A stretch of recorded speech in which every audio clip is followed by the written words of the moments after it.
Oh, yes, I did. Okay. One for each state. I'm not going to say out. Yeah. One for each state.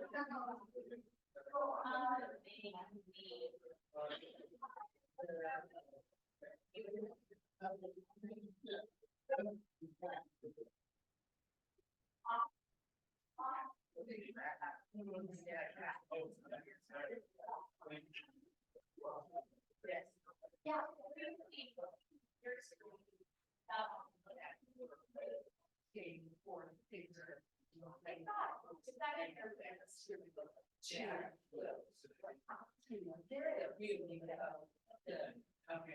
Yes, I am. Yeah, that's difficult. Yeah, I love that.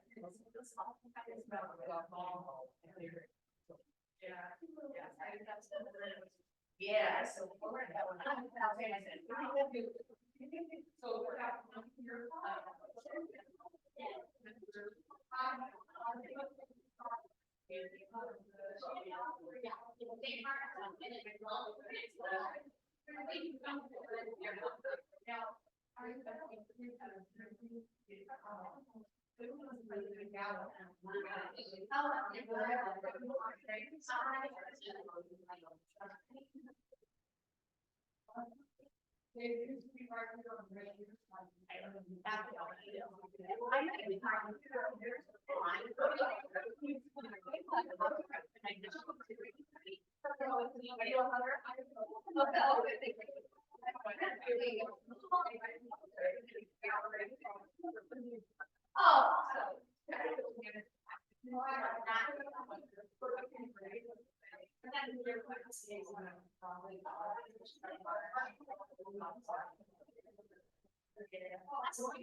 You want to I do.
Oh, yeah.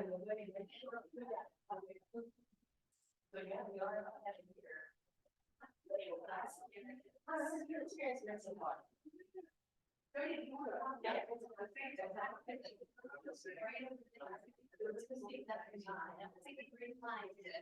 But I have found exactly preventative, you know. Smart remark.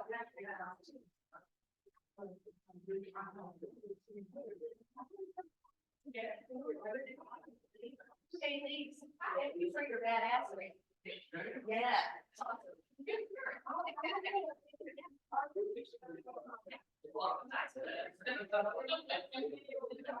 No.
I know, right?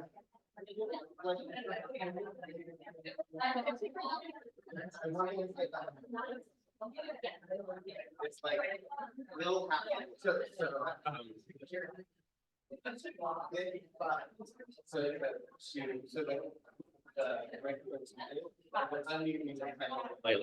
when you're handing it to someone, like, no, they will mute it by accident.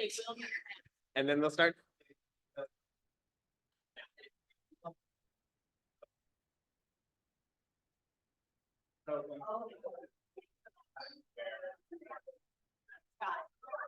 This one, however, can't be unmuted, so. Okay. Sorry, can't be. Can't be muted? Okay. Yeah, there's no button. So. Got it.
The sound check, check, check, 1, 2, 3.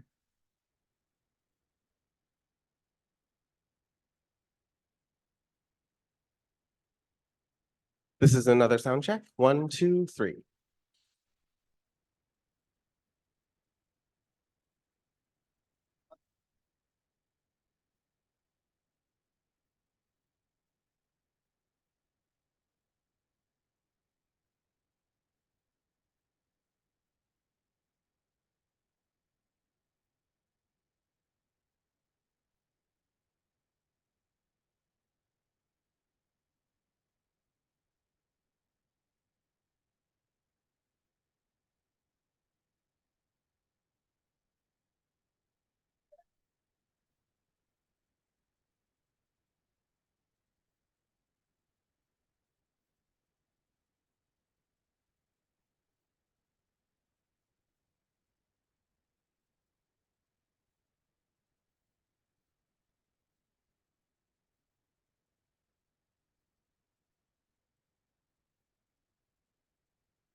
me turn on my.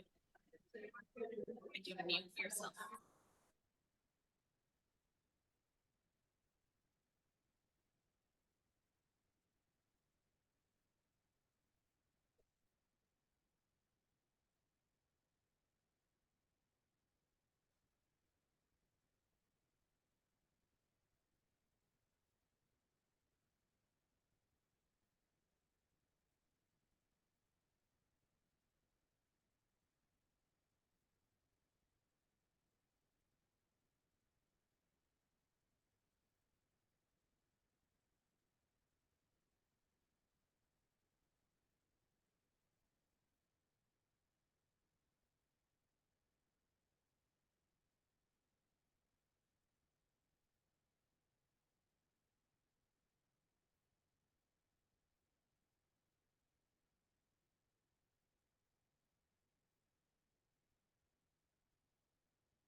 All right. Good morning, everybody. Good morning. If you can hear my voice, clap once. If you can hear my voice, clap twice. If you can hear my voice, clap 3 times. Wonderful. Awesome. A little bit of my former camp counselor self coming out in that. First, hello, everyone. I am Kelsey Beckmeyer, she, her pronouns. I am a program performance manager with KCRHA. Welcome to our first convening of 2024. Yes, yeah, it's great. A couple of housekeeping things before we really dive in. For those of you who are here in person with us, please make sure you signed in at the back and have a name tag. We'd love to make sure we know who you are, include pronouns as well. Restrooms are on either side of the stage. There's also an all-gender restroom up the stairs. So please feel free to move around as you need to. Lunch will be provided at noon. And for those of you that had any dietary restrictions noted, there'll be a separate table with those meals set aside. So please make sure to not take a meal that has someone's name on it. So keep a little attention there. For those of you who are joining virtually, please share your name, pronouns in the chat. We want to be able to welcome you as well. All attendees will be muted, but we do have someone who's monitoring both the chat and if you are raising your hand to come off and share. There will be times where we want this to be a fully engaged space, so we are readily here to ensure that those who are virtual with us can participate throughout the event. I want to welcome up one of our CoC board members, Dr. Patricia Sam. And she will kind of get us anchored in this space as we begin. Awesome. Good morning, good morning, good morning. My name is Patricia. I am a CoC board member. I just want to say welcome to our in-person attendees as well as our virtual attendees. I am very excited to be here today. And I will be reading our land acknowledgement and our theory of change. And the land acknowledgement reads as this: we acknowledge that King County is located on the unceded traditional land of the Duwamish people and Coast Salish tribes. We honor the land and its people past and present, and we are committed to directing funding and resources to organizations led by in support of the Native and Indigenous people. And I also want to include myself as being an African American.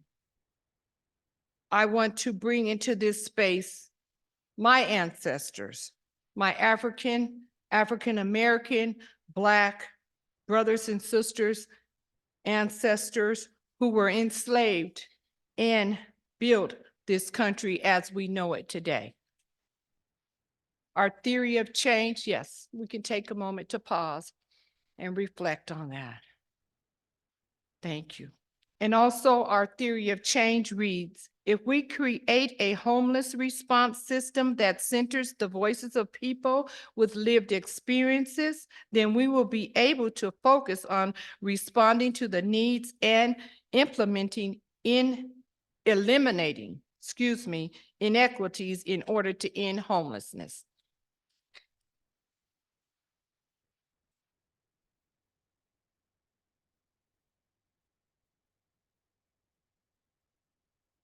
Hey, good morning, everybody. Thank you, Patricia, for the land acknowledgement, for the theory of change, for grounding us and just taking a moment to pause. It is a pleasure to be here today. For those of you that have been around a while, there is a long history of the Continuum of Care meeting actually in this exact space for a number of years. And I can tell who's been here for a while for those that are shaking their head and acknowledging that. So I just want to appreciate that. I appreciate everybody for coming. It is always energizing for me personally to be in the same space with people with lived experience, people that are living homeless, and the providers. I just want to appreciate all of you for the work you are doing every day for our community and leaning into the theory of change and all the work that you do. One of the things I've been asked to cover is what is actually the continuum of care? And what is this that has brought us together? Technically, the continuum of care is all of us, both those that are here in person and the folks that are joining us virtually. It is really a geographic membership group. HUD gives us a really fun name, which is WA 500. We've got a lot more energy than that locally, thankfully. But really, it is everybody that has decided to come today, every organization that has gone onto the KCRHA website and completed the form to say, I want to be a member. HUD has some expectations of all of us that we really represent every subpopulation that experience homelessness, every type of service provider, every mainstream system that plays a role in contributing people to the system of homelessness and also helping to exit them. So they want to make sure we really represent every aspect of homelessness as a membership group. And then we, as the membership, have some responsibilities around the planning and operating of what is called a CoC program. So you might be scratching your head saying, wait a second, Hedda, we're a geographic membership group and we as members have planning and operating responsibilities. The answer to that is yes, for everybody. One, we are sure that our membership has a board that acts on our behalf. We're going to hear from the board, and I just want to acknowledge everybody that is here today that is part of the CoC board. Do you mind just raising your hand so we can appreciate you? Awesome.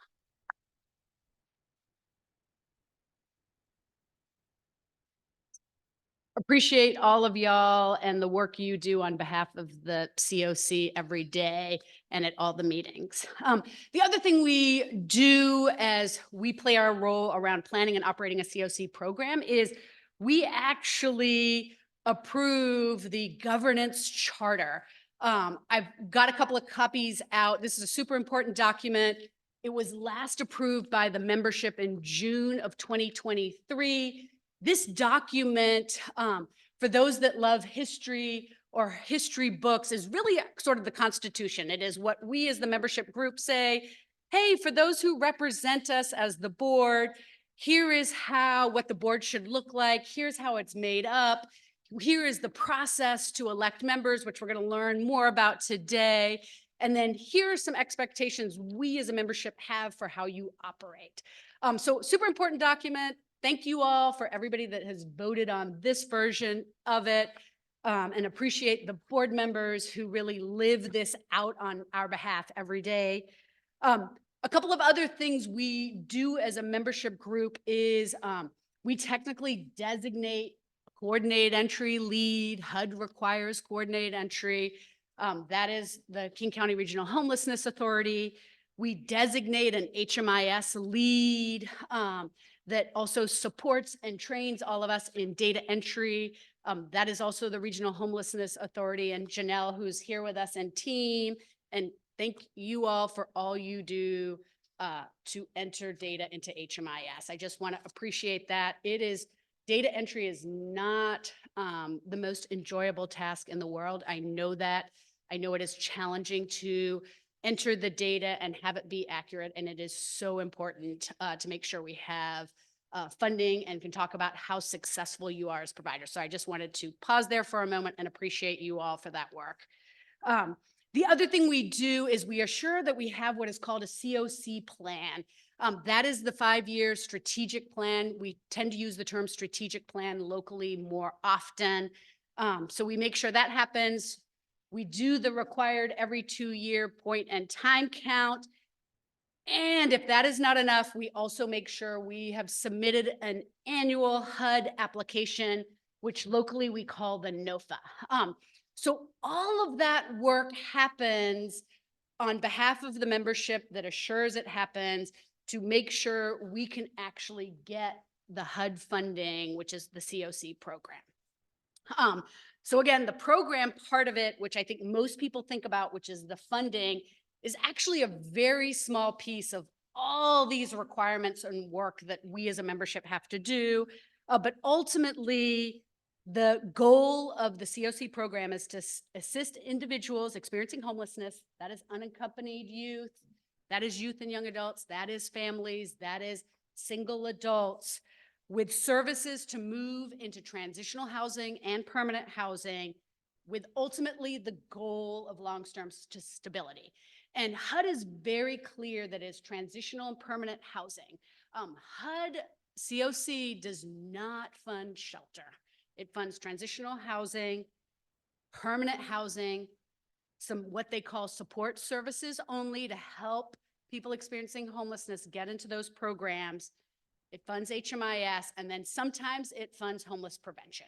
So that is the 5 categories, and only those 5 categories that HUD will fund as a program. So all that to say, ultimately, really what the CoC is designed to do is really to promote community-wide planning, coordination, that we are integrating with mainstream systems here. And it is designed to make sure that each community and all of us as members can really tailor the resources in a way that elevates our strengths, but also fills the gap of some of the opportunities that we have as a community to do better on behalf of and for people experiencing homelessness.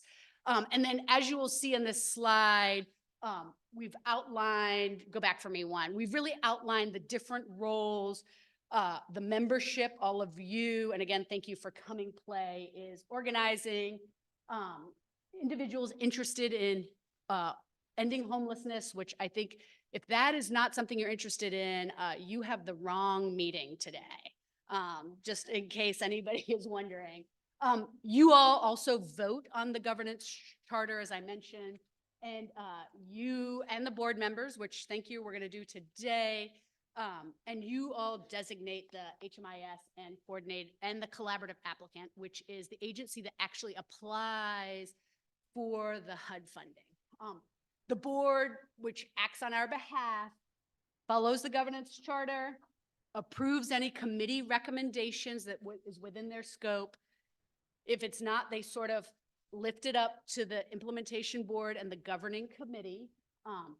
They make sure we're in compliance with HUD administrative rules and requirements. And yes, those are written in very HUD language. You really do need either a lawyer or some proficiency in what I would call HUD speak to understand those. So thank you very much for the experts in the room that do understand it and know it inside and out. And you're going to hear from a couple of those folks today. The other thing the board does is it actually approves the HUD application known as the NOFA. The lead agency and the HMIS lead, that's KCRHA. We've talked about it. It's a lot of the coordinated entry, HMIS, point in time count, the process to actually have agencies apply when there is new funding, and then a ton with HMIS. And then HUD, we went through, there's 5 things that they fund as part of the CoC. They say when there is new money, exactly what it can be used for. So they create some parameters for us. And they direct the data standards that we use in HMIS. So thank you again. Thank you everybody for coming. Next up is the progress on our work plan. Marvin. Check in before. Good morning, everyone. My name is Marvin Futrell. I have had the pleasure of serving as the co-chair for the Continuum of Care board since its constitution in 2020. That was also the beginning of the KCRHA. It has been a process. We heard the big expansive piece of what has guided our board in the absence of continuum of care. And I don't want us to walk away today to think that you're not invited as a continuum of care. We have lived within the theory of change through every struggle that we've encountered. When systems don't recognize equity or the power of the lived experience voice, we ask them to bring them in. I have experienced homelessness. Many people who know me in this room know I spent 7 years at 10-City-3 and in the Share Will Shelter Network. It was a group that went unfunded by government for years because homeless people, for some reason, couldn't operate their own communities to uplift themselves out of homelessness. I will not repeat that mindset in this critical work. And it has been my joy to work with the board that feels the same. And we've got a work plan, and it's a very aggressive work plan. The ongoing operating of the Continuum of Care always will include education, training, and shifting the narrative. It's third on the list, but it's number one on the minds of the board and hopefully supported by the Continuum. Designating and operating HMIS, inventory projects, comparative databases, we have benefited from the expertise of folks at the KCRHA in helping us understand how that data is collected, how we analyze that data, so when we bring in lived experience, we can find out what we don't count. We get a bit better picture of our homeless community or unhoused community, I think is where we're moving to now with language. And how better do we create a regional response? For in this space, our continuum of care is all of King County. So operating coordinated entry system, increased focus on domestic violence and homelessness and CES assessments. This has been the grounding work for how do we look at our unhoused community and how do we maximize uses of resources to meet the greatest needs. We want to end homelessness, but that isn't a tomorrow thing. It is a pathway that needs to be built. And we can't mortgage values or priorities in that process. We need to keep uplifting them and figuring out what those next steps will be. And last, the NOFO application, everybody get ready, it's about to drop. And at that point in time, dozens of folks will spend hundreds of hours in crafting, filling out an application is difficult to begin with. Making sure that our values and priorities are etched in so that we learn how to score well under the HUD recommendations becomes the challenge in which we have to engage. We want to score well. We want to get the money so that we can be applying it to the solution. But once again, that's the goal. We need to be conscious at every step as a community of what is important to us. That's my piece of today, and I hope to get to meet everyone else throughout the afternoon. And I think I'm passing it to Kelsey. Yes. Thank you.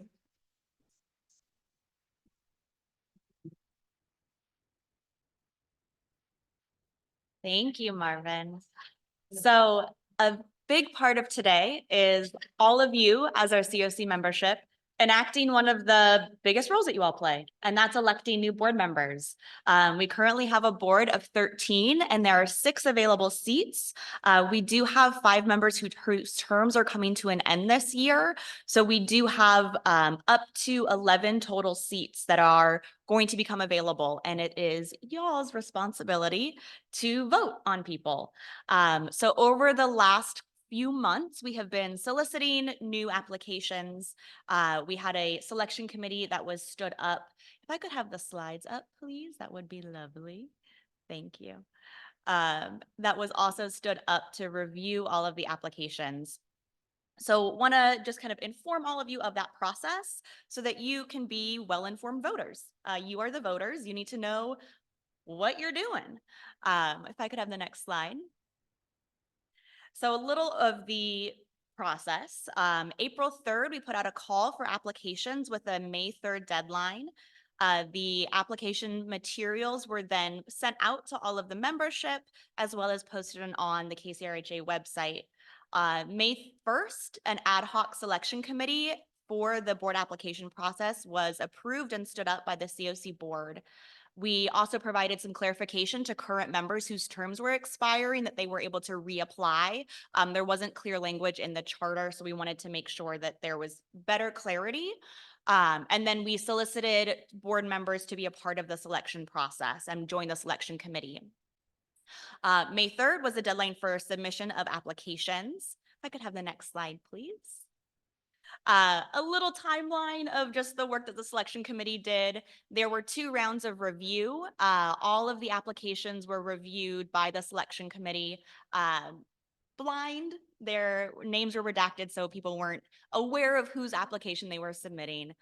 There were then phone interviews that were conducted by members of the selection committee with the applicants to determine a final selection of applicants to bring to you all and the board for recommendation for board seats. Next slide, please. There was a special board meeting on the 22nd and 28th. And it was at that moment that the selection committee presented the slew of applicants. And at that moment, the board also elected to kind of forego the board application process and bring further nominations into the slew of applicants to be elected. And so we will be presenting both of those selections to you all this afternoon or this morning. We can go to the next slide. And the next slide. Awesome. Yeah. So this is a little sample of the scoring matrix and how all of the applications were reviewed. So every single application that was submitted by May 3rd was read by at least 2 individuals, and they were rated on various criteria of understanding the CoC, skills and leadership, understanding systemic racism, the theory of change, and then an overall application rating. Those who scored 35 out of 40 points on the application review were then moved forward for a phone interview. Next slide. The phone interview also included some criteria to review so that there was some objective criteria for the selection committee when determining recommendations. That included collaboration and teamwork, housing and homelessness understanding and how they inform themselves about issues that are going on locally and nationally, increasing equity, and then an overall interview score. Anyone who scored 30 points and higher was then moved forward for recommendation for a board seat. Next slide. So to determine those recommendations, there were really 3 things that the selection committee anchored themselves in. That was the theory of change, the CoC governing charter, which is in front of you, and then application scores. We also looked at the charter and what it kind of mandates for the board, that there is up to 19 seats. We want to ensure that there is a reflection of those experiencing homelessness and within our community that are representative on the board, and then having different expertise or skill areas in policy, in service provision, in representation of various intersecting systems, behavioral health care, physical health care, et cetera. We also wanted to consider geographic representation. Where are people located throughout our county, knowing that we have a wide-ranging and expansive geographic area? So those were some of the pieces that kind of guided the recommendation process. Next slide, please. So overall, we had 20 people who applied to be on the CoC board by May 3rd. There were 4 people who applied after May 3rd, and those applications were not reviewed by the selection committee. There were then 10 people of the 20 who scored 35 out of 50. Those 10 people were then interviewed on a Zoom call, a phone interview. And of those 10 people, 9 scored a 30 or higher, and then were recommended for nomination by the selection committee for the CoC board. Next slide. So the 9 people that were recommended from completing the selection process as outlined in the governance charter are T.D. White, Elizabeth McKean Fitzgerald Maupin, Amaya Lenore, Victor Liu, Amy Thomas, Bella Irons, Jade Weiss, Christina Sawicki, and Tamara Bauman. I do want to pause and have a moment because we have asked for those who have been nominated if they want to share a couple of just a couple of minutes about themselves. And I believe we do have a selection of folks who are on our list to kind of join. So if there are nominees who are listed up here, if you want to come up and share a couple of minutes about yourself, you are welcome to do so now. I know I see Elizabeth, I see Tamara. You are welcome to, you do not have to, but this is a way for you all to share a little bit in your own words about why you would like to be on the CoC board. Yeah, go for it. And I have to. Hello, my name is Tamara, and I am a housing advocate and Continuum of Care board member, as well as assistant performance co-chair, along with Ruby Romero. I am very passionate about this work, and if anyone has observed the CoC board meetings over the past 4 years, I am not willing to stay silent when I see injustice. I am going to fight like hell for my community, and that includes all of you, my coworkers, and my peers. And I will challenge people on the implementation board and the governing committee to listen to the community. I am somebody who's going to hold people accountable. I'm going to hold institutions accountable for creating inequities and for being complicit in the creating the homelessness and maintaining it as an industry. I want to see us work ourselves out of jobs. I want to see no more homelessness on our streets. And I want to see politicians who actually listen and do not support criminalization or sweeps as being the response that is appropriate, because it absolutely is not. And that's my spiel. Thank you.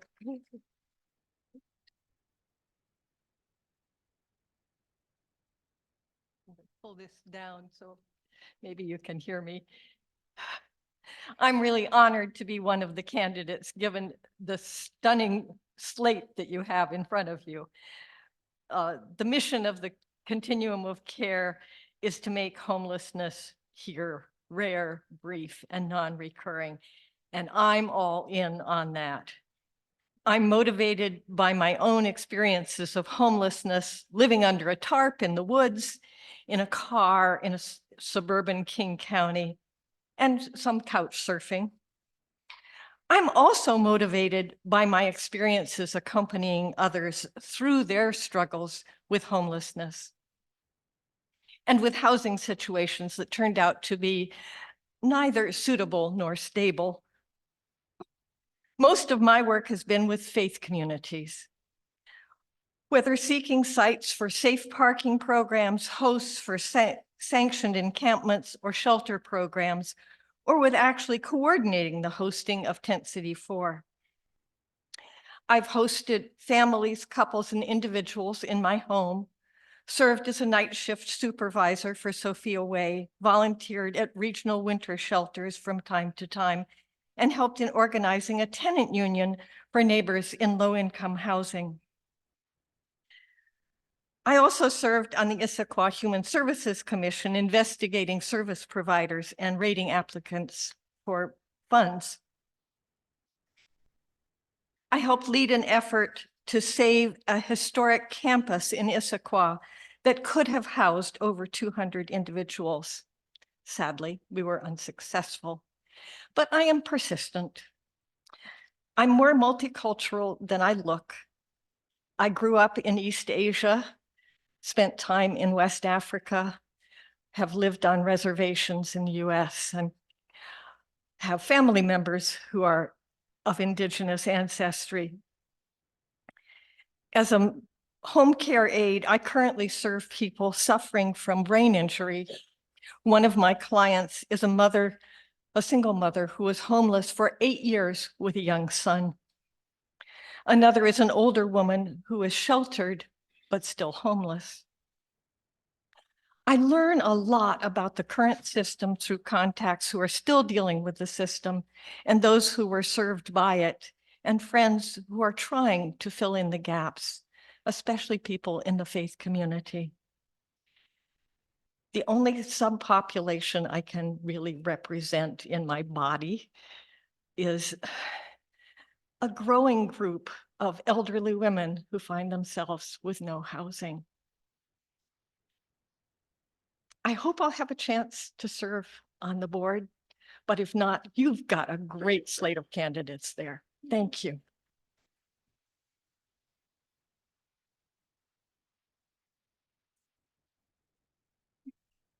That was Elizabeth Maupin. Yes, thank you, Elizabeth. Thank you, Tamara. And I believe we have a few folks who have joined us virtually. Alex, if you could see if we have Amaya, Amy, if either one or Jade. I believe those are 3 who may be joining us online. Awesome. If we could allow first to have Jade speak and then Amaya.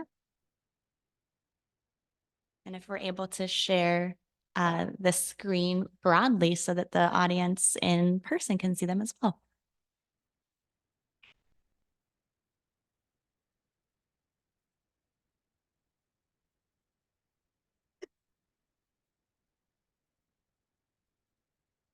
And that was also online.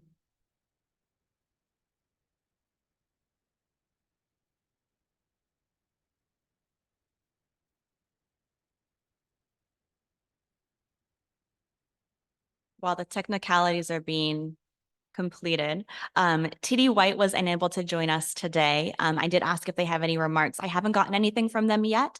If I do, I will let folks know.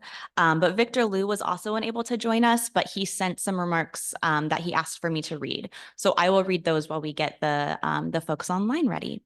So Victor Liu, him, is a dedicated advocate for equity and justice, serving as a principal consultant, executive coach, and strategist.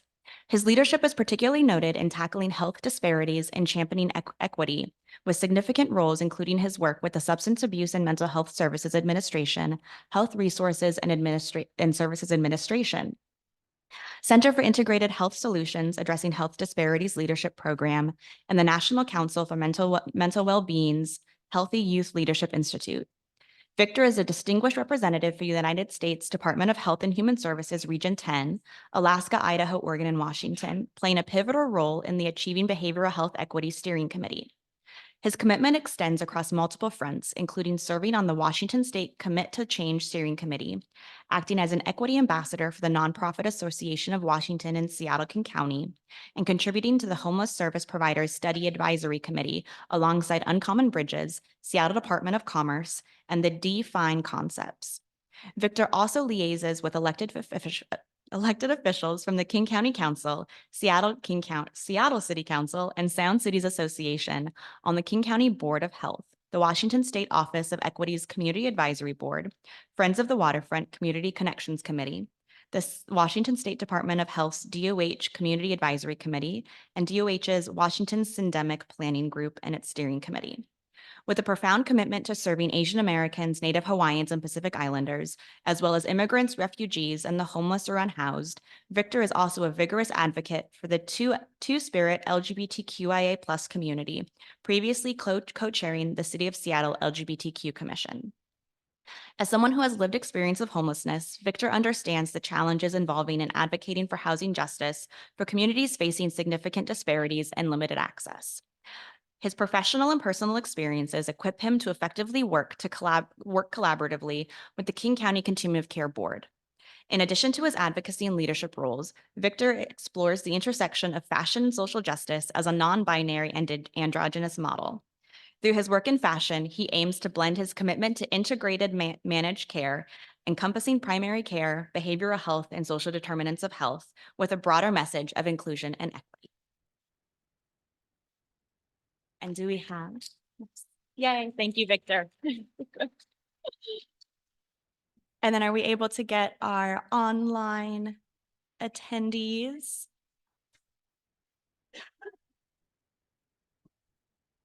Okay, working on it.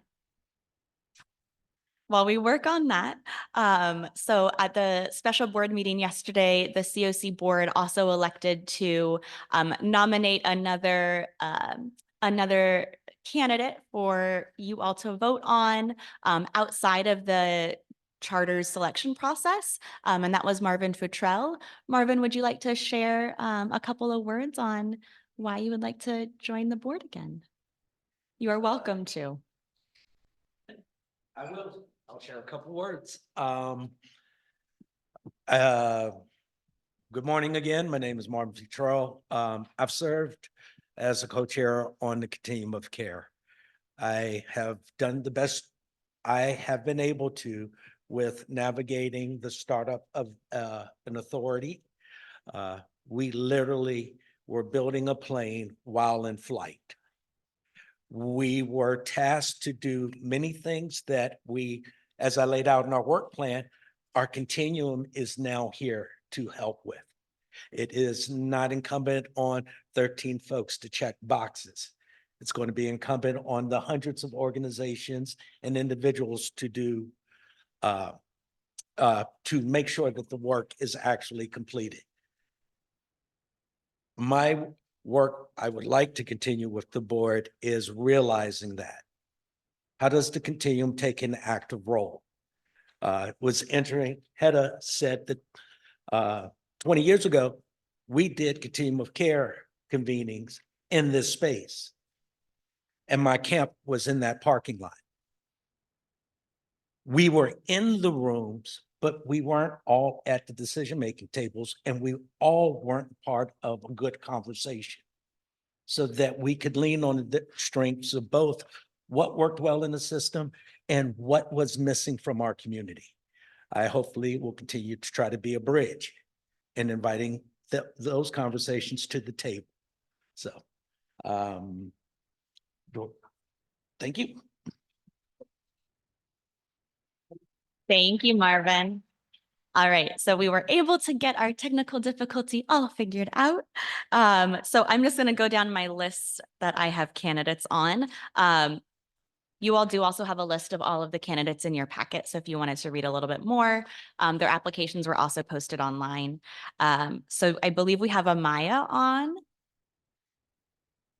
So Alex, if you want to invite Amaya to speak, and we will pass it to you, Amaya. Hi, my name is Amaya Lenore. I have served as an alternate for CoC member Lacey Morgan for quite some time and have been attending the meetings pretty frequently. I work closely with the Mockingbird Society in their chapter with his youth against, sorry, it's for youth ending homeless, youth advocating for the end of homelessness. And we are a chapter that has recently fought to propose Senate Bill 5908, which removed barriers from extended foster care payments. So previously, if you were in foster care and you aged out, you could not get about $800 a month for a couple reasons. If you were homeless, you would not receive this money. If you were not in school full-time or working full-time, you would not receive this money. If you had, sorry, excuse me. I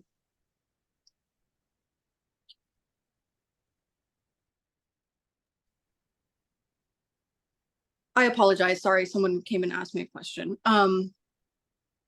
When anyways, we were able to get this bill signed in by Jay Inslee a couple months ago.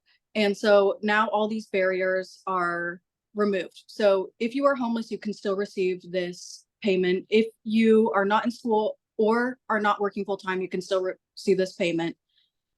And I think it benefits greatly youth, especially youth in foster care, which is a very interconnected system to homeless and our unhoused neighbors. There is a foster care to unhoused pipeline that needs to be ended.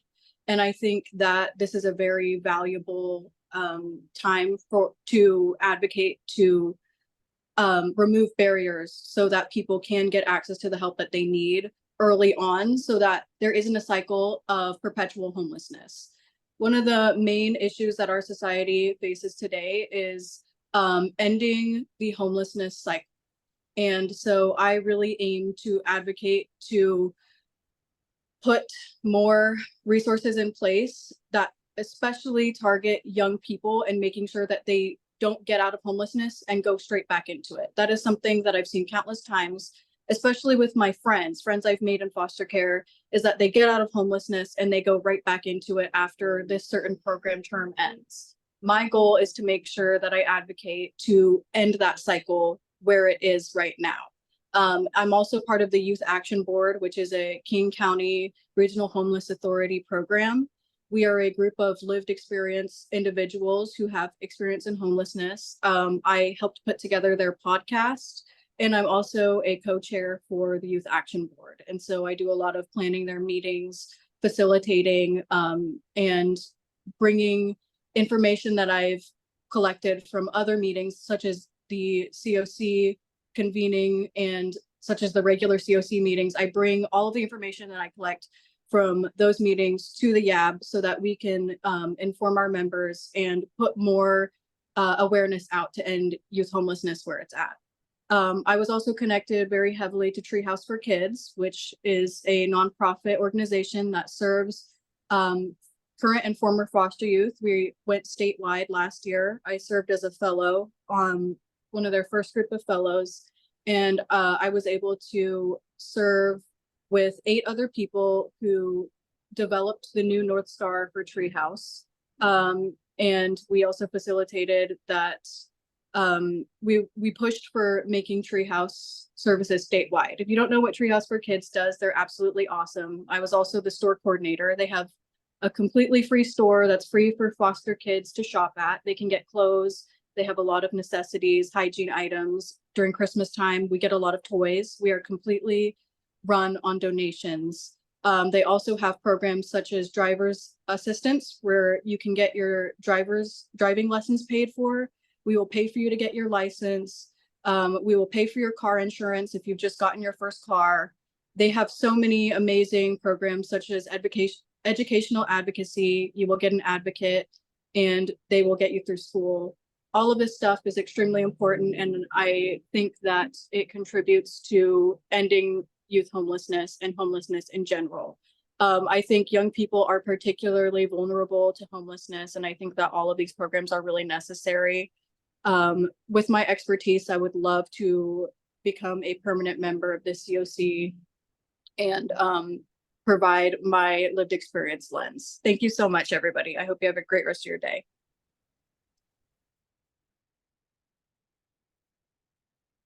Thank you, Amaya. Amy, would you like to share? Hi. Can you hear me okay? Fantastic. Hello, everyone. I'm sorry that I can't be in the room and meet all of you face to face. I'm hoping to get that opportunity. I appreciate the people who have spoken before me. Elizabeth, you had me in tears, I must say. A little bit about me. I have about 27 years experience in long-term care. I was an adult family home provider for 21 years. I had the opportunity to take in several vulnerable adults, male and female, that were houseless. I experienced my own circumstances of domestic violence and houselessness while being a single mom.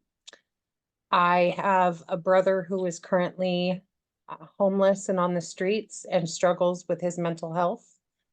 My husband experienced homelessness due to drug addiction and life choices. And so I've had a little bit of experience here and there with the plight of houselessness. When I watch the news and I see reports of eviction notices and rates going up and costs for people, I was a person who worked hard as a single mother and tried to make a living wage. And I remember that one year being self-employed while taking care of Medicaid clients, running a facility, having employees, I made $12,000 that year. That meant I had $1,000 a month to support 4 children in a home that was subsidized by my mother because she let me live there when I couldn't pay rent. So I was fortunate to be able to have that opportunity. I will say that the house often did not have heat. It had broken windows. The electricity had issues, but being self-employed, I couldn't apply for certain programs. I didn't really fit into the mix. I'm hoping that I will be able to benefit the board and the cause by giving input and fighting the fight. I have experience legislatively. I lobby annually for long-term care. I'm on multiple boards for long-term care and adult family homes specifically. I am a member of the Long-Term Care Foundation Advisory Board. I am an affiliate business partner of the Adult Family Home Council.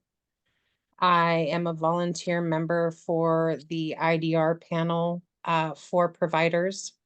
I work with a diverse group of people where English is not their primary language. I was raised Catholic, but work with other non-denominational and denominational churches and youth groups. And so I'm hoping that you guys will allow me to participate in working with the board, and I appreciate your time.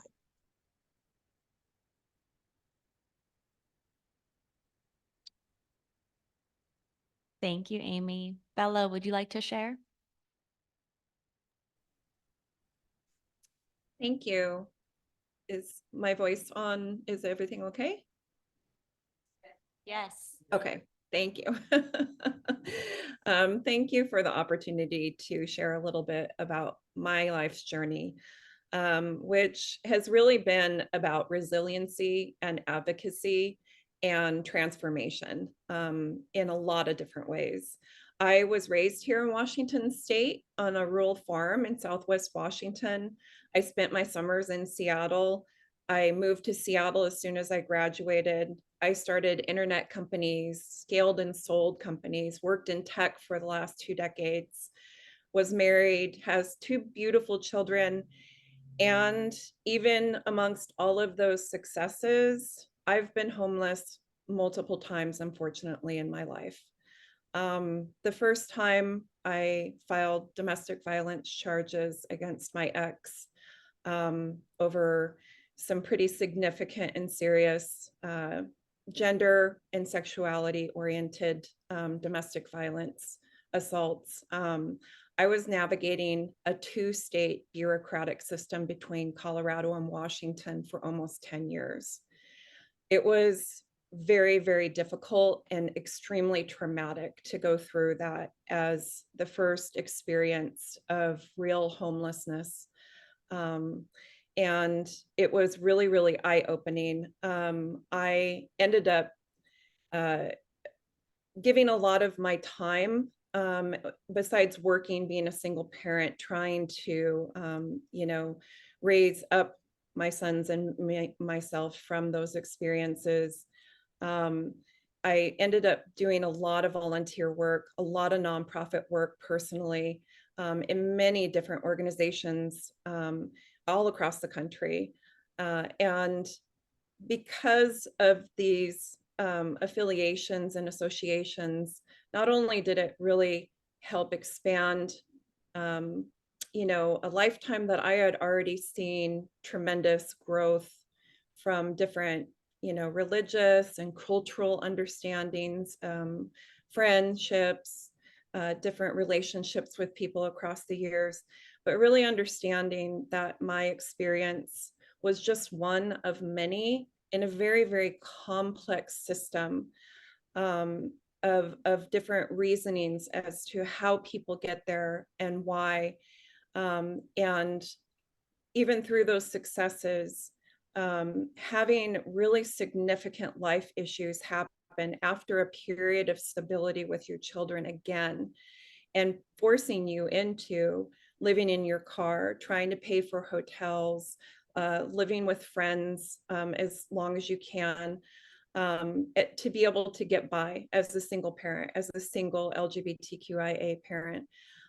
It's devastating. It's devastating to fight so hard in legal systems and health systems and child advocacy systems for years, and to come out on the other side and feel a sense of security, a sense of safety, but always knowing inside that there is this possibility that you could end up there again, and then ending up there again. It's really complex. It takes a lot of resources. It takes a lot of determination. And over the years, meeting more people, understanding that my experience, even just lately, was valuable to other people. I look to my education right now. I'm finishing my doctorate. This is an amazing time of my life. I had no idea that my experience in different states, navigating systems, in different experiences like this, and the more and more I talked to people, the more I understood just how complex this is of an issue. And it's actually, like a personal joy of mine to get into data, to look at the data, to understand the data.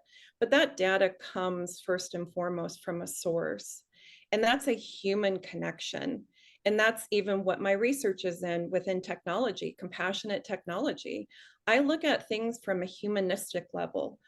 The data, it might be there, we can gather the data. I love to look at the data, but shifting the narrative on something, as I've found in my life, whether it's with a company, whether it's with a nonprofit, a project, understanding the human element is the source data. And that is where I'm always trying to understand within my own life, where that has come from, how to be able to transform it, how to be able to help other people maybe see it, listen to them, understand what systems, complexity, is affecting that, whether it be one person's life, a family's life, a very large project. Being able to access resources, knowing the multitude of informal services that are available that really do help people more than the formal services. Yes, they're there. Yes, you can access them, and it takes a lot. It is so much to have to navigate, especially when you're involved in a trauma, especially when people around you and loved ones and children are going through very traumatic situations. There's so much to this. And for me, with all of the experience that I've had, all the successes I've had, homelessness has been interwoven in that. And that is an experience that I'm proud to be able to actually offer other people now, and be able to empathize and sympathize with others about where they're coming from, and listen to them and try to understand what is their human element, what is their data showing about this, where are we maybe not seeing something clearly, where is there more support or resources or assistance that can be formed, through understanding everybody's voice in this, especially those with lived experience. So I'll leave it at that. And I really appreciate just being able to speak. Thank you for listening. Thank you for everyone that's been you know, bringing your stories and your voices to the table too. It's incredibly important. We are the source data for this. Everybody has a piece of this complex puzzle that we're trying to solve. And I'm here wanting to help look at all the pieces and help solve it with you too. Thank you.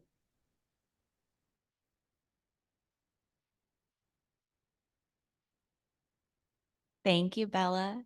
And Jade, we'll welcome you to share a few words.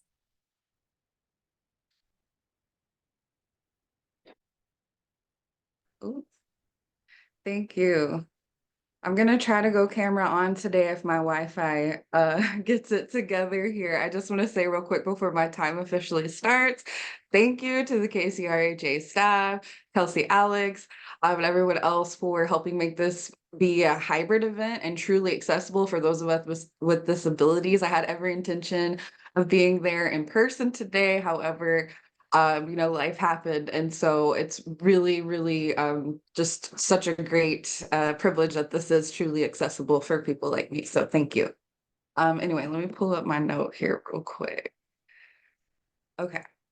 So good morning. My name is Jade, and I'm a King County resident with a demonstrated passionate history for fighting for justice in King County, for housing justice in King County.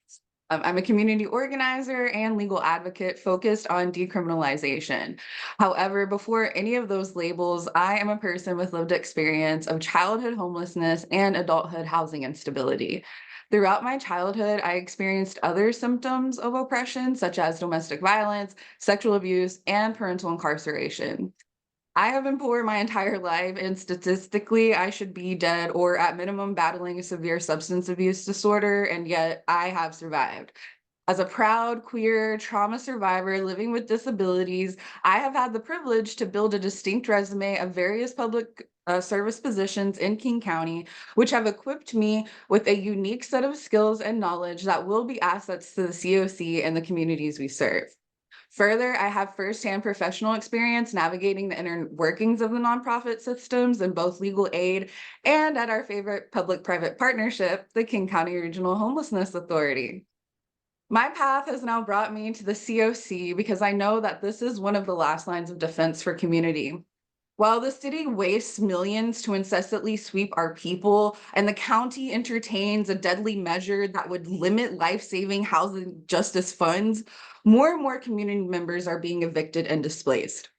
Given the fact that taxpayer dollars are actively squandered in such egregious ways, I believe that the CoC has a duty not to simply uphold its responsibilities, but to begin taking those responsibilities even more seriously.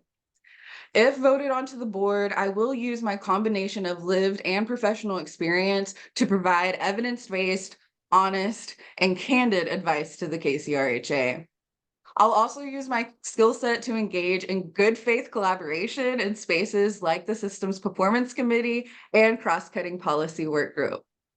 Further, as a member of the CoC board, I would bring forth an educational work group that seeks to inform the living and lived experience community, especially the youth, about the intricacies of the housing and homelessness systems in King County in an effort to build a solid foundation wherein which we foster culturally competent strategies to ending both homelessness and the nonprofit industrial complex at large.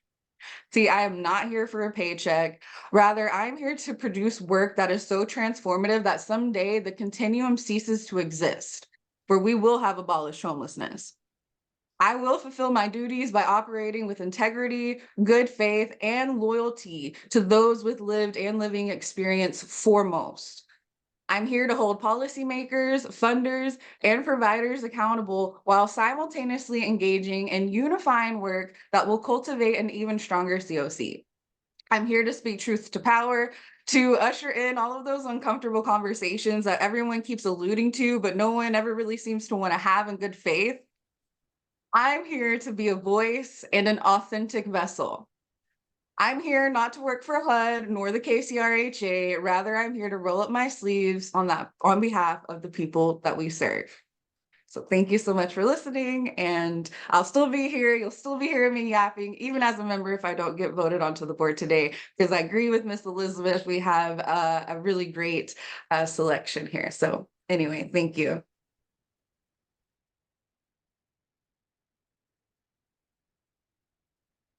Thank you, Jade. I did get a statement from TD. TD White was unable to be here, so I do want to share some words that they shared with me. Hello, my name is TD White. I am sorry I could not be in attendance today, but would like to share a few of the key reasons why joining the Continuum of Care Board is important to me. I work in the call center for families who are experiencing homelessness, and I receive hundreds of heartbreaking calls every day from those in desperate need of shelter. Among these calls are families with newborn babies, children with severe illnesses, and more. Raising a family is hard by itself, but the basic necessity of having a roof over your head should not be something else one would need to worry about. These families face a multitude of barriers due to an unjust and imbalanced system, and we have the power to change that. Bringing new ideas and strategies to the table is crucial for change, and I believe that I could be of help. I have lived through homelessness, and I now help those who are experiencing it today. If chosen for this role, I hope to bring new light to the work that needs to be done, and through collaboration, help to fight the battle of homelessness in our communities. Thank you. So, thank you to TD. And I just want to double check if Christina Sawicki is online. Okay. She may be here a little bit later, so we'll see. Just a big thank you to all of the candidates who are here, both virtually and in person. It is y'all's responsibility as our CoC membership in order to vote and elect candidates to the open seats. If I could have the next slide. So we have our 9 candidates who went through our selection committee process. And then we have Marvin Futrell, who was added on May 28th, directly nominated by the board, who did not complete the selection process. And we will go to the next slide. So voting.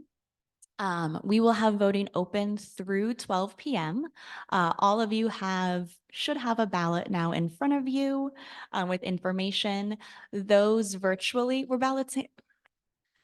Eddie, you're giving me a look. Oh no, they didn't hand out the ballots yet. I just really like to get ahead of myself. And I see a hand. Elizabeth? I am going to get to that. Yes. Yep. So as we get ballots out to you, I will give a little bit of guidance. Those who are joining virtually, there is a link being shared in the chat with you so you can vote online. We want to make sure that your voices are heard as well as those in the room. We will be doing live tallying. So the intent is by the end of lunch to be able to share the results of this election of new board members.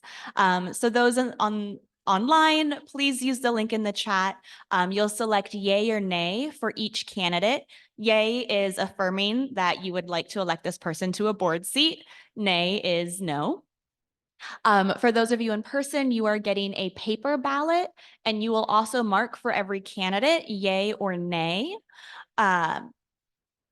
There are 11 open seats that are available. There are 9 candidates who are on the ballot through the selection process. If we could have the room please settle in conversation so that others in here can hear better. Thank you. So again, there are 11 available seats on the board. There were 9 candidates who went through the selection committee process and were recommended for a board seat.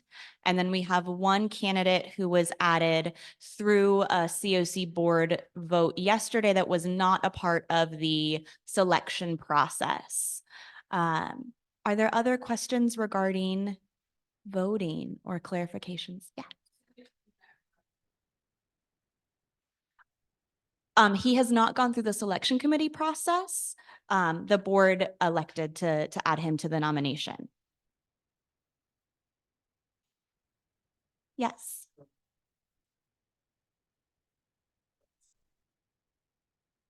Yes, so there were 20 candidates total who submitted applications.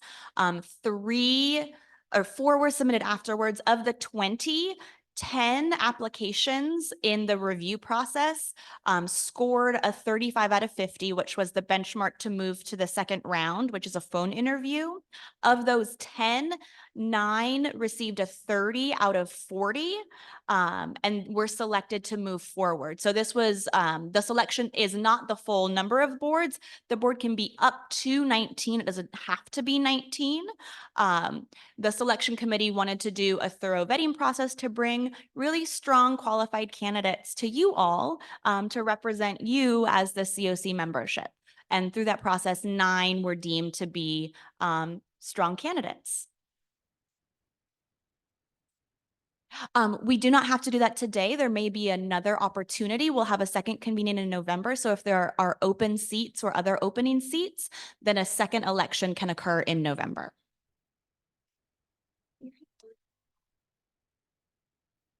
Process for nominations. I will, I think, defer to our board. Nominations from the floor. Yep. Yep. And if I could have probably the interim co-chair come and share that, that's a board question. That's okay. Hi, thank you guys.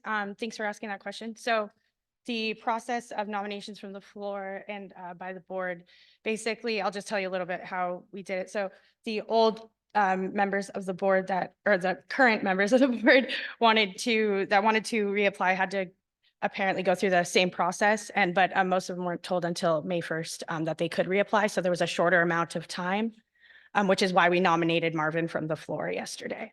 And so we do have the ability per Robert's rules to nominate from the floor before we go into the voting process. And so we do have those 2 options available. And plus that's why we added Marvin. We felt that as a board, the historical reference, and he's been a member of the CoC for so long and been doing this work for so long. He also knows a lot of the processes that the board members maybe, we look to him for a lot of process information and stuff like that. So we felt that it was a historical plus to have him still serve with us on the board. So I hope that brings some clarity. There would be, yes, 1 more seat. Yes. Yep. You're right. And there is 2 slots there, but it would be technically 1 more seat. And yeah, I actually had a question too. For that, if we do fill the board seats, would we have an alternate available then, or is there not an alternate seat on this board? So I don't know if that's handed off to, thank you. So just a clarifying moment here for everybody. The governance charter, as approved by the membership on June 23rd, outlines the process to seat board members. It does not outline a process about the board approving at a board meeting a member. It outlines a process where we have a selection committee with applications that is vetted and reviewed. It also does not outline a process allowing for an on-the-floor nomination. So as the CoC, we have a couple of options. 1, we can vote to change the governance charter in this moment to allow for a process that diverges from what is outlined here, or we can nominate.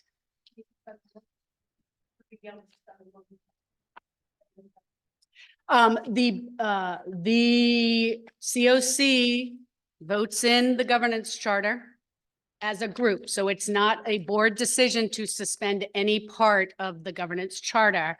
The entire CoC has to weigh in about the decision to do so. So just a very technical, I feel the need to lift up the governance charter because technically all of you on June 23rd, the majority vote of the CoC members. So technically this is what we follow as a board and as a CoC unless the CoC votes to change it.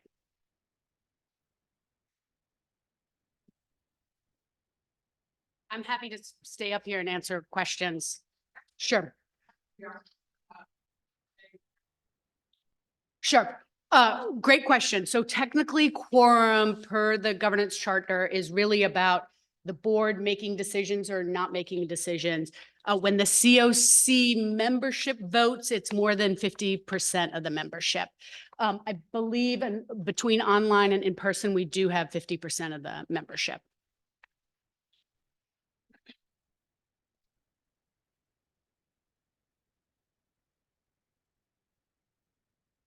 So it is really, so Angela, thank you for the question. So technically, as Kelsey outlined, we have 11 open seats. We have 9 board members who went through the selection process, were nominated via the board. We have a nomination that came directly from the board at the most recent board meeting. So the membership at this point can decide to vote on members as outlined, or you can decide to revise the governance charter in a live forum and change how we do our board selection process in order to allow the board members or anybody currently here to nominate themselves. Those are, I think, the 2 options based on what we've outlined in our charter. Is there a desire to nominate somebody right here right now? Do we need to go through the process?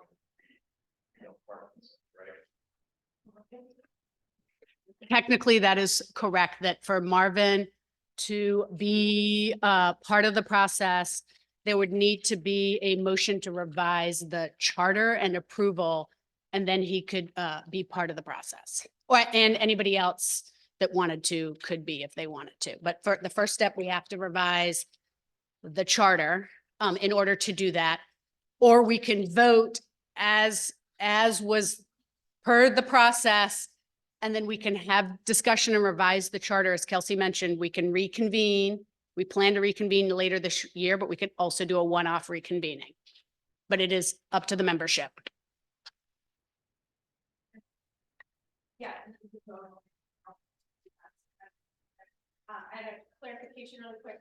I can go over one of them. But so if the person I nominated from the floor. Hey, Ruby, if you don't mind, so everybody can hear you. Thank you. Appreciate it. Nomination from the floor.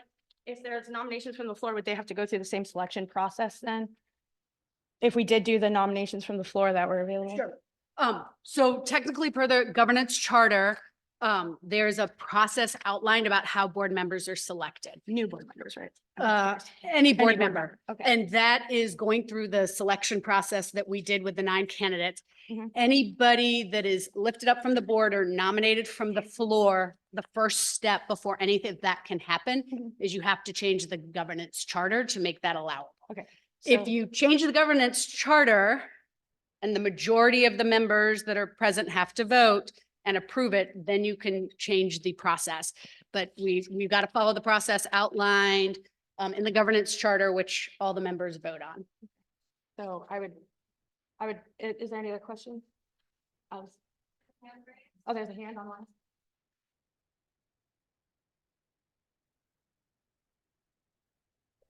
Thank you. So this is a new process. When the first process came out and it was changed without the board's permission, and then it was changed again with the board, I think we need to go back to 2020 and look at that and reconvene with some honest conversation of why it was changed 3 times. And I have to question this. I know you're on loan from King County, but why are you heading this and not the chairs? So thank you for the question. I believe the governance charter, you're absolutely right, has changed a couple of times per the membership. The board and the membership approved the governance charter on July 23rd. For those online, happy to put the link. It is also linked on the KCRHA website. And I am happy, Marvin and Ruby are our co-chairs. Marvin is a nominee currently or has asked to be. So Ruby, I'm happy for Ruby to address and convene and address your questions. Thank you so much for your help. I appreciate it. So coming back to the question, I appreciate everyone taking the time to really dig into this. This is a really important subject here. So I also wanted to uplift that, again, the candidates that were asked to reapply to the board if they wanted to weren't told until May 1st, and many people were given an entire month. So the process is really, the application process is a pretty rigorous process. You know, it took me about 2 days to fill out one for the implementation board. And when I did this process for this particular board myself, again, another 2 days to really think about your answers, really give the right structure answers. If we're going through the same rigorous process as, you know, the 20 other candidates that were that had applied, right? So what the suspension of the rules would be is just an allowance to add this nomination or the ability to nominate from the floor for this particular meeting. And if we get, so I would make that motion and then somebody would either second it or not second it. And if they don't second it, then I think is where we would go to that first list there, that first 9. And we would not be voting on whether or not there's a nominations from the floor. Now, nominations from the floor are something that is a parliamentary process that goes through Congress, and it's Robert's rules. In our charter, we don't say anything about KCRHA or the CoC necessarily going through Robert's rules. I want to be very clear. But what we do have is if there's a disagreement on the board, we are allowed to go back and divert to Robert's rules for a decision. So in this particular case, because again, there was actually not, in the charter, it does say that there needs to be 3 board members on the selection committee, and there was not 3 board members on the selection committee. So I'm not sure if that affects the decision for anyone or not. But I found that a little concerning that, you know, we didn't have the amount of people that we were needing per the charter. So I just wanted to maybe, you know, bring to question, I guess, I make a motion to suspend the rules and allow for nominations from the floor and the nomination from the board to be allowed for the process today. Seconded. Okay. Is there, it's open for debate? No? Yeah, we have to, no, we have to make a motion, second it, and then we would vote on it. Members.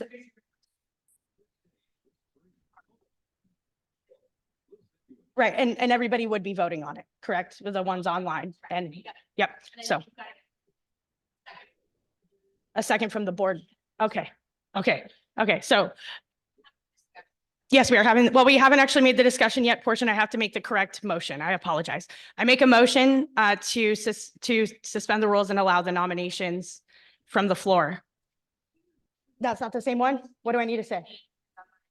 It's to change the governance charter. Okay.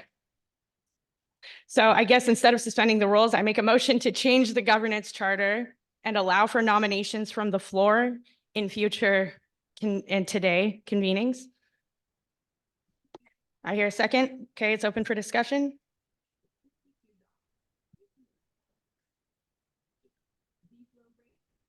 My question is, does it make a difference that the nomination from the floor may have gone through this process previously? Otherwise, you're throwing out the whole screening process, correct? Thank you. Yes, that's a great question. And I want to be clear that we're not throwing out the screening process. Like, we can still go back and screen the application together. We did hear from Marvin today, which I personally, you know, and of course this is in the hands of the CoC membership. So thank you for bringing that up. Is there any other questions or discussion? We would like it. Yes, please. Howdy. Howdy, Mike D here. Thank you for the opportunity to speak to you today. I am concerned that it's been brought to our attention that there's apparently a process for the selection committee, and it's been identified that maybe members of the Continuum of Care board were not part of that. If somebody could speak to that, that'd be appreciated. Thanks. Yeah, I should be clear. There was 2 members that are board members. We did try as one. I'm allowed to identify myself as a selection committee member. So I just wanted to make sure that first, I was a selection committee member, and there was more KCRHA staff than there were board members, and it does say in the charter. Yeah, not good. Hello? Oh. Hello, God. I didn't know I was unmuted. Oh, you're okay. Hi, Harold. I had my hand up, but I haven't been called. Okay, well, I will go, let me answer this question and then we'll come to the ones online. Thank you for reminding us. I was one of the selection committee members, and there was, so the other board member that was on there, we needed 3 per the charter. So there were board members involved. We did, but I was not involved in interviewing the current board members. Anybody that was on the selection committee that knows the board members, were not interviewing the board members when we got to the phone interviews, just for the record. I'm also happy to share about the selection committee piece. I helped staff the selection committee, prepare the materials, and help facilitate and do onboarding training. The selection committee was made up of 5 individuals. I did solicit membership from the full CoC board, and whose terms were not expiring, as current board members whose terms were expiring were allowed to reapply. So anyone who was going to reapply was not asked to be on the selection committee due to a potential conflict of interest. So we had, of the board that was asked to participate, 1 person volunteered initially, and then we had a second board member who later on asked to join the selection committee. We then had 3 KCRHA staff. We had 1 from our capacity building team. We had the clerk of the IB board and the governance committee who assisted in reviewing candidates. And then our CoC coordinator, who is familiar with the CoC membership, was also a member of the selection committee. Thank you for clarifying that. Yeah, and I apologize. I did say 4, but Kelsey was facilitating, so I appreciate that. Is any other discussion? So I'll just go ahead and unmute myself, since I'm not going to mute my hands like they call. I have an email that was from Jen in 2002 with Mark and a couple of the people about how to go about breaking down the members of the CoC board. I have that email, and this seems very much like that. The equity involved through the theory of change, and I can bring you that document of the theory of change. It shows success and failures of what the board will look like if it's left to the same old way. The theory of change is to do something different, to bring in people from community, not a staff, in my opinion, that's fraught with a hierarchy problem, and hence headache. You're there to give that program clarity to KCRHA, which I believe it's lost its way, but that's my bias. But on document and on paper, from the theory of change to what the CoC board should look like, it should be from people of community, those who are homeless, those who are using the system, and they should be in the planning, the implementation, and the governing of the CoC.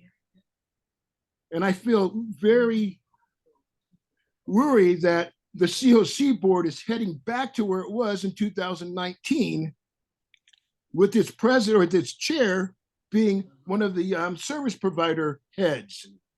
We're going backwards instead of going forward, where the KCRHA should be leading and trailblazing the path for homeless people to get help.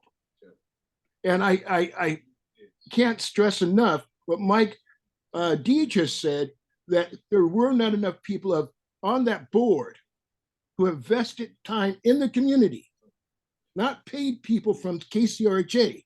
That's wrong. Whether they're the most equitable person at KCRHA is not the people who should be on the CoC board. I don't think anybody from the KCRHA is on the CoC board. On the vet committee. Oh, for the selection committee. Selection committee, forgive me on that. And I don't think there's clarity now in this room of what's going on. Because that screening process, that didn't seem equitable at all on that percentage rating scale. And I know, it's wrong. Thank you, Harold. I appreciate that. Thanks for speaking to the history there. Process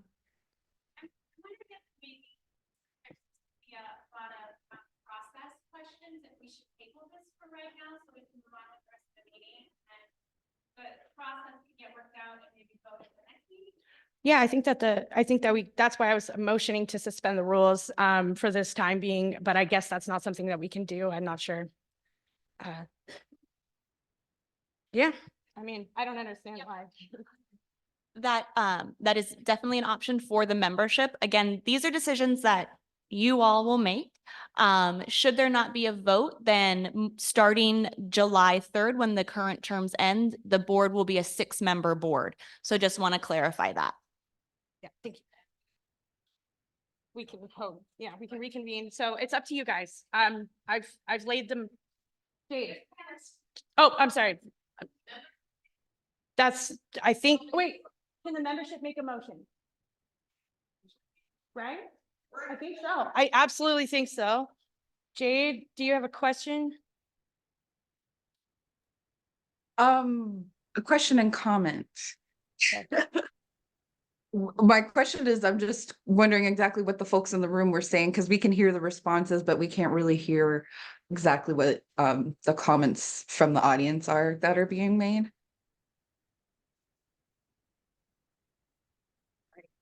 Sorry. So like, what was that exchange that just happened? That just happened. I'm sorry. Thank you. So we were just discussing if the first question was, I'm sorry, do you want to repeat your question again? Yeah, yours. Oh, tabling. She was, so they were calling for a table. And I guess we should have just tabled it at that point, huh? I don't know. Okay, and then the second question from the room was if the membership itself could make a motion, and we're gonna have an answer. Yeah, sorry. Oh, it has to be a board member. So we've already done that. So the current business on the table is is now a motion to table the governance structure change or governance charter change. The motion was made. Oh, okay. So, okay, yes. So then, yes, if there can be a motion to table by a board with us, yeah, Okay. with a second, and then we can vote. So that's the membership cannot make, right? It's the board that has to make the motion. Okay. That's right, All right. Kelsey. Okay, yeah, that's Robert's rules, I believe so. It gets a little confusing. Okay, thank you so much. Appreciate that. So I will call for the question, and can I table it so we can do this discussion later, or, I mean, not table it, I mean, sorry, can we do the suspension of the rules to discuss the charter change at the next meeting, or is that not okay? No, do we, oh, so table, okay, so can we table the discussion of the change to the governance charter? Okay, I make a motion to. Thank you so much, you guys. This Robert's rules is something else. I tried so hard. So I make the motion to table the discussion of the I'm gonna let Marvin handle this one. Oh, Well, handle it. I Yeah. cannot Okay. handle it. Okay. But I call that you have a motion on the floor. Right. Call the question. Oh, all the question, that means the vote. Then introduce any new motion. Got you. Is that correct? Thank you, Marvin. So he did not give me that advice, just for the record. So the question on the table is to allow the nominations, right? Is that correct? Okay. To table the discussion? Oh my God, you guys. Current order of business that changed the governance charter. So then we gotta vote through that, and then we can do the other Okay. business, which is like motion table to the next meeting. Would it make sense for me to share my piece? Yeah, sure. This is Lee's, another board member, and they wanted to do some discussion with us before I'm sorry, I don't know. Hello, my name is Liz Castro. I use he, him, and they, them pronouns. I have been on the CoC board since its inception. I have it in writing that I was made aware that I was eligible to reapply on May 2nd. I started the application on May 3rd, or maybe I didn't start it. Maybe I just opened it. I ended up hitting submit on May 4th, and I received an email confirming that my application had been received. And it wasn't until we were asked to vote on the nominees, or that we were made aware of the nominees, that I voiced that my application had not been considered, that I was not communicated to about it, despite having the email that confirmed that it was received. So that, I believe, is what a lot of this is about, that my application was received. And then I also found out that the application that I filled out, it must have been like a glitch because of the deadline, was a different, or I think a limited set of questions. I was not asked the full questions of the application. So once we had the conversation about this in the CoC board meeting, I was asked to refill the application. So I submitted that, but I do not believe that it went through the process. And then we had the meeting yesterday, but I think either ran out of time or did not hit quorum for me to be considered a nominee. I've been very involved in homelessness, and especially youth and young adult homelessness work since I was 18 years old. That was the beginning of the YHDP, so Youth Homelessness Demonstration Program funds being administered to King County. So I've been very active, very passionate about this work for the last almost 7 years now. And yeah, I would love to be considered. I don't know what steps need to be taken for this to happen.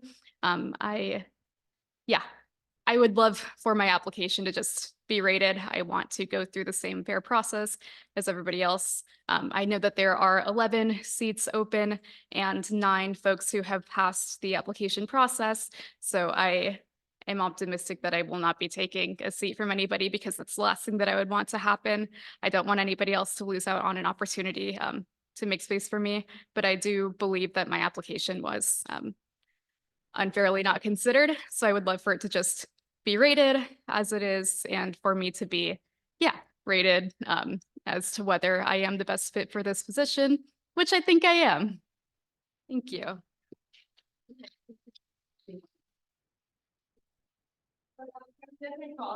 And thank you, Lise, for sharing. I appreciate it. And another comment. Yeah. From oh, wait, but the question's been called, so, but. Hi, I'm Ellie. I'm here with Housing Connector, and I just have a suggestion. Equity is really important, and we need to keep that at the center. And it seems like there's a lot of questioning happening as to what was done inequitably in this process. My suggestion would be that we just redo the entire process as it's written and we've all voted upon in the charter. And that includes all board members. It also includes any candidates, because the reality is this process whittled this group down to 9 folks, and there were 20 that applied. So those other folks who are no longer considered are not here in this room necessarily to be able to come up and make a statement. Through the lens of equity, I think that we need to be able to have everybody represented in this process. And so that's my suggestion. Thank you. Really quick, the question has been called, and so I need to make a, if it's okay to, is there an objection to call the vote? Yes, I hear an objection, so we can continuing with conversation. I'm gonna start in the room and move to the 2 hands online. Thank you. Hi, my name is Sherry Tillman. I've been on the board as well for 4 years. And also went through the same process as Lise, was told we couldn't reapply, and then we could, but I didn't get all the information to apply for the application. So I do want to be back on the board as well. I have been homeless with my 5 kids years ago. So I have lived experience as well. I'm a DV survivor, as well as I am a provider as well. I'm a director at Mary's Place for the call center for families coming into shelter. And I wanted to be on the board, and had got on the board is to fight, because I am a Black woman. And I wanted to see that I was a voice that made a difference, and I wanted to fight for my community. Also lived in a CD. My family was pushed out to the South, sold the house, that, you know, that kind of situation. So I wanted to make sure that I am the voice that will be able to help our Black folks as well as other minorities, and also educate. Just like the application process, I'm hearing that was kind of difficult. So how is that equity for other people applying if we're saying we're meeting the needs of people? So just putting that out there, as well as I'm also on the CEA committee, coordinated entry committee as well. So I just wanted to help break down systematics changes as well, because everybody needs to be able to be stable and also help in homelessness. So that's where I'm at. Thank you. People online? Okay. Jade? Thank you, Board Member Romero.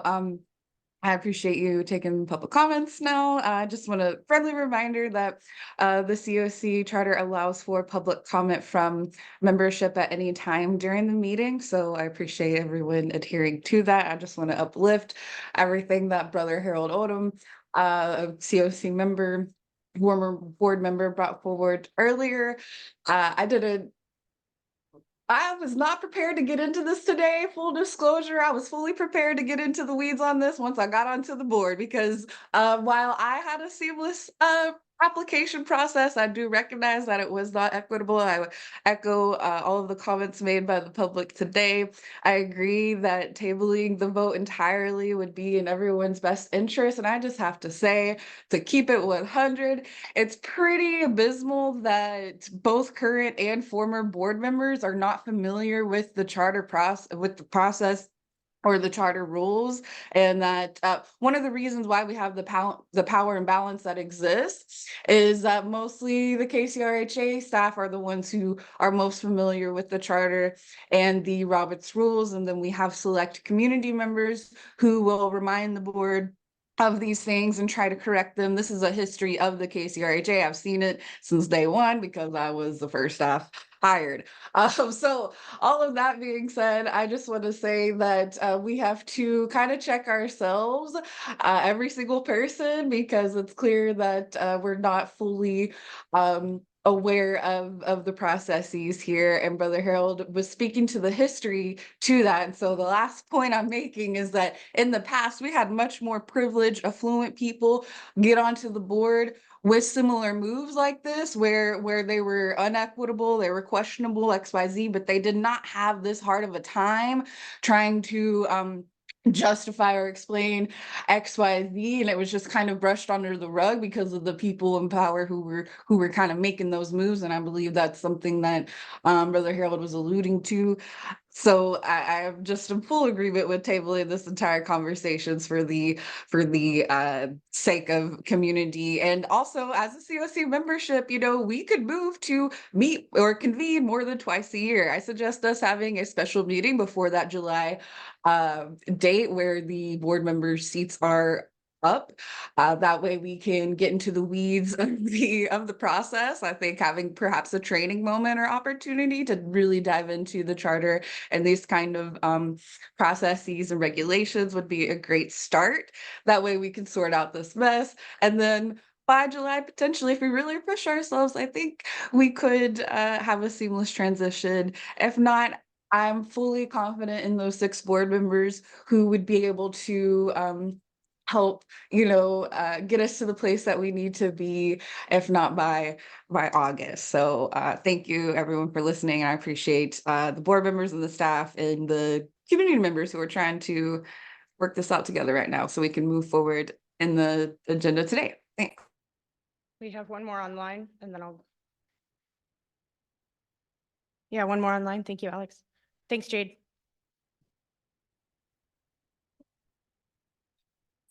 Thank you again. Thank you again. As Jade and the 2 board members who are not given that equitable time, for time and time again, we come against this wall. of people wanting to break things down that are not going their way. And they don't want to give it the full ride to see if we can change things.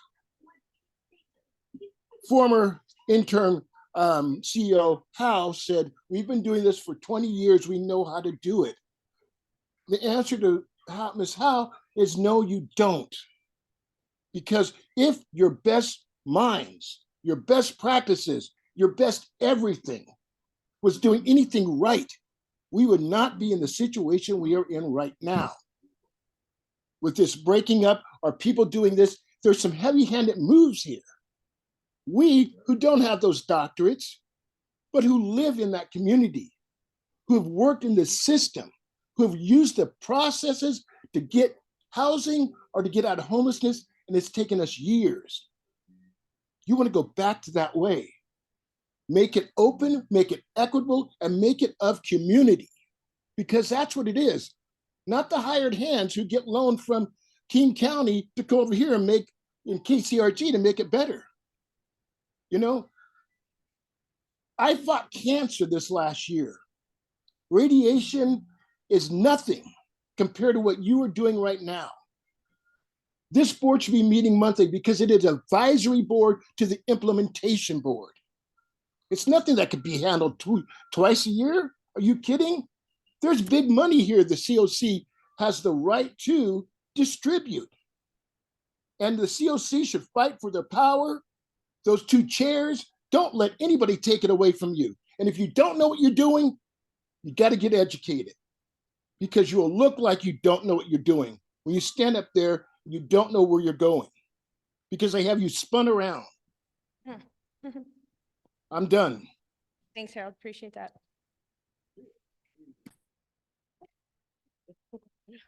Yeah, I just want to remind people that we are a collective, and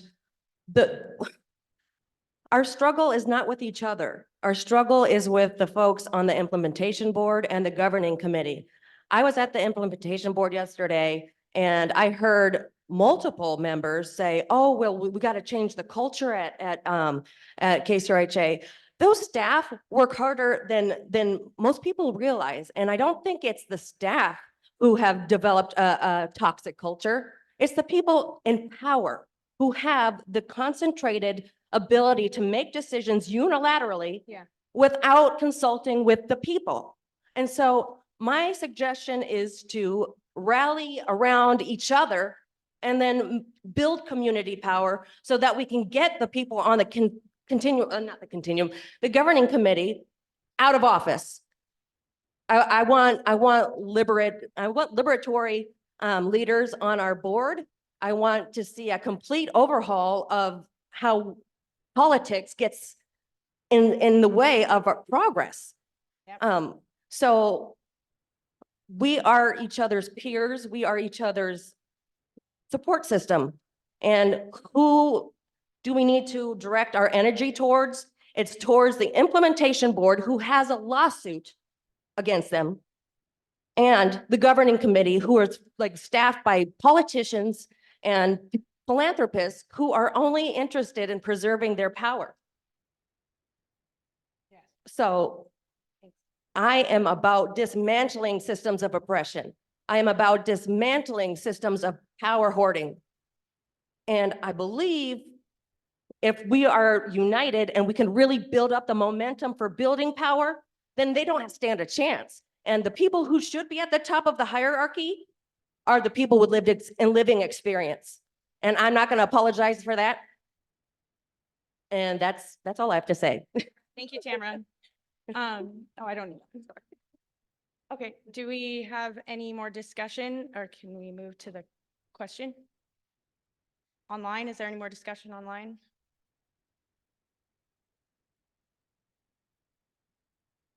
Okay, so I just want to we're going to move into the vote. Oh, I'm sorry.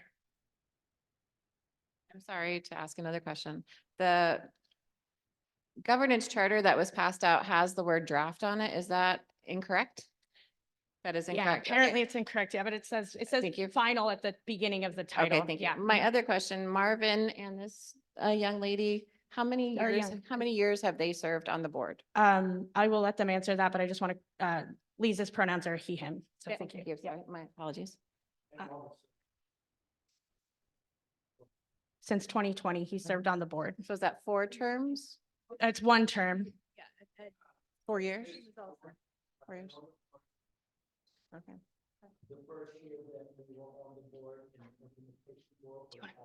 Marvin, do you want to come up here and talk? Sorry, I'm sorry to interrupt you. I just don't think it's that complicated. The, right.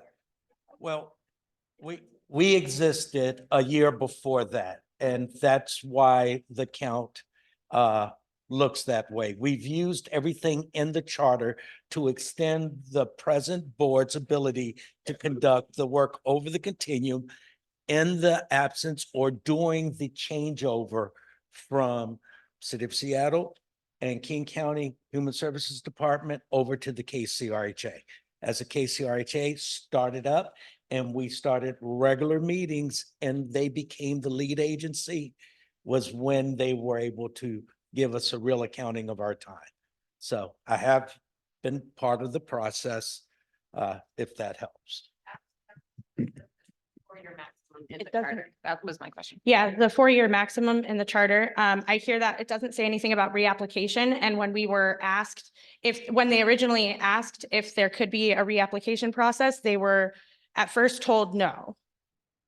And then asked to fill out an application later on the first or the second, depending, under my understanding. Who asked them to fill it? I can provide some clarification. So in the charter, it stipulates that a term is 2 years with a 1-year potential extension. There is nothing in the charter that speaks to a limit on number of terms that a board member may serve. All people do need to apply. So due to the questions that there were from sitting board members around whether or not that term is a maximum or if they could reapply, there was nothing stipulated in the charter. And so it was opened that if anyone who was sitting and had an expiring term, they may reapply. This was determined.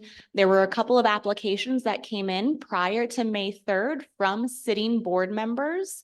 And this is where the question came.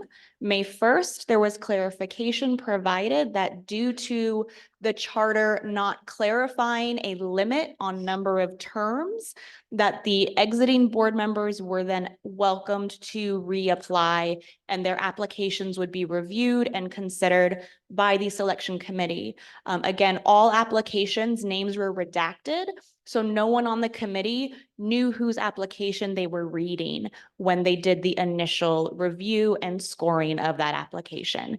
2 people reviewed every single application. But there's It was still May 3rd, correct? Yep.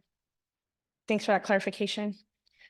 I can clarify that all applications of exiting board members who we were in, the selection committee knew was reapplying were provided before May 3rd. 1 application was submitted through the wrong link. It was not on the CoC board application. It was the membership sign up. And the other applications were submitted after May 22nd. Because they were asked to at the special meeting. For the record. Okay, so if any other discussion, can we move to the voting? So do I hear any objections to moving to voting? Not hearing any, we can move forward. So the voting process is going to go as such. The question on the table is the question to amend the charter and allow for the nominations from the floor. And for the online folk, you guys do have a poll that you'll be able to fill out, and that'll be your voting. But here we're going to do by voice. So all those in favor say yay. Oh, I'm sorry. The motion on the table is the amend the charter. Yeah, so the motion is on to amend the charter and allow for the nominations from the floor, essentially. So that's what That's what we're talking about right now. That's the current motion. And then can I tell them to ask for the table? And we can table it later. That'd be after the motion either passes. So if the motion passes, we can table the discussion of what is amended to the charter. And that could be a further discussion and a more in-depth and rigorous discussion, I'm sure, which I'm looking forward to. So if the vote fails, then we wouldn't be doing that at all. Okay. So again, to clarify, we've got a motion on the table to make the amendment to the charter to allow for the nominations from the board and from the floor to be not going through the selection process. I don't know, I'm sorry. To allow on the ballot, to allow them on the ballots. Okay, I'm gonna say it in one full sentence this time. Motion on the table is to amend the charter and allow for these nominations to be on the ballot, online from the floor. And online, you can vote by poll. And here we're going to do by voice. All those in favor of the motion to amend the charter and allow for the nominations from the floor to go through. Yeah, all those in favor say aye. Yeah. All opposed? Okay, we're going to check the poll online. Is it? Okay, so. Okay, so do we, oh, thank you. I appreciate that clarification. So I lied, the amendment, the motion now is to amend the charter, period. All those in favor say yay. All those opposed say no. Okay, so that's a pretty close one. We might have to do, can we do by hands? Yeah, we have to, okay, so we have to wait for the online count. Oh, I'm sorry. Thank you. Are there any abstentions? Okay, I saw a few. Thank you for. Oh, is a poll on the screen there?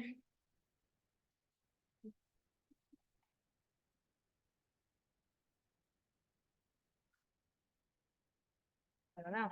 Yeah, I think so.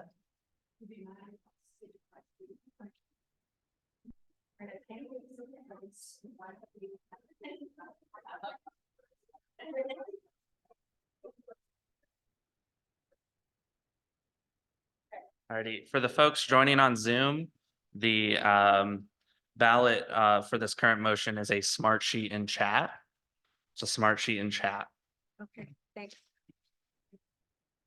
So. Or can we do by hand?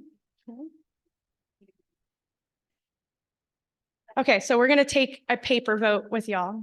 We're gonna move into a lunch break after we take the vote so they can count it. Is that correct? Okay. Yeah, Austin's gonna explain it. Thank you, Ruby. Has there been a division? Does somebody want to say? Does anybody want to do? I don't know. An official division on the floor? Mike D, got it. Cool. So with the official division out by Mike D, on the back of your ballot, there's two boxes. On the top box, please write yay or nay for your vote. Additionally, if you could write your name on here as well, just so we make sure there's no duplicate ballots. And we'll give you new ballots later after lunch with the other ones. So on the back, if you just want to write in the top box, yay or nay, the second box, your name. And the motion is to amend the charter. The motion is to amend the charter. Huh? Abstention? You can abstain. Can you can abstain. explain what nay would mean then? Yeah. Yes, but can you explain what that means for today? I think that's important. I can clarify what that would mean. A nay on amending the charter would move the vote of the 9 applicants to the board forward as completed and as followed by the process in the governance charter. So yay would open the charter to be amended and pause the vote. Nay, we do not amend the charter and we move forward with the vote of the 9 applicants. After, Yeah, after, but- well, but not, let's not confuse somehow. And then if, once you have done voted, please put it in the ballot box. I just had a question. I know that I was hearing folks say that it sounds like the whole review process needs to be redone. If that review process is redone, then I don't know how I feel about this motion being made, because this motion being made is like for getting nominees. But again, if we are redoing the application process, then this list of nominees will already be amended by that. And as far as nominations from the floor go, I know that I personally believe that every applicant should be screened to the same level.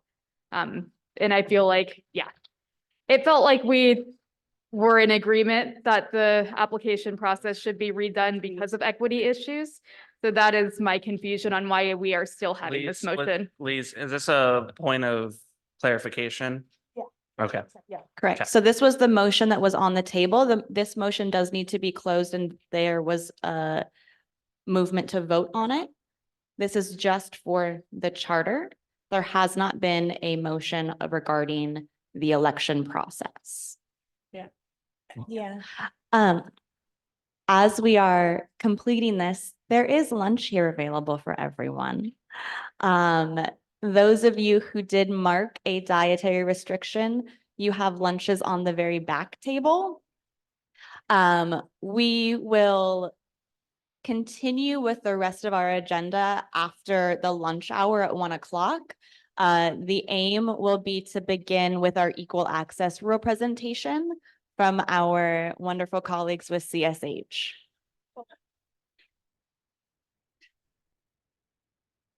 Lunch. Yeah. Fine. Yeah. Thank you. Just one final reminder, the top line on the back, yay, nay, or if you're like that, abstain, then your name. After that, we will be coming back at 12:45, and we'll have results.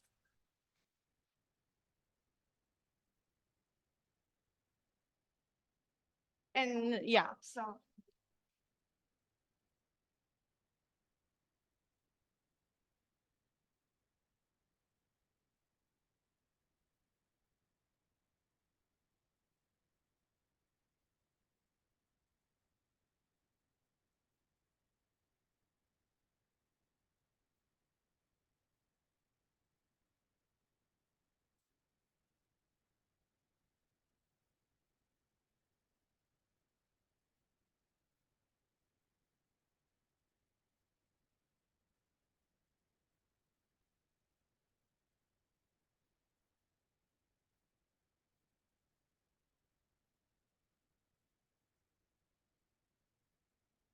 Tina's here now, so she needs to introduce her if she can.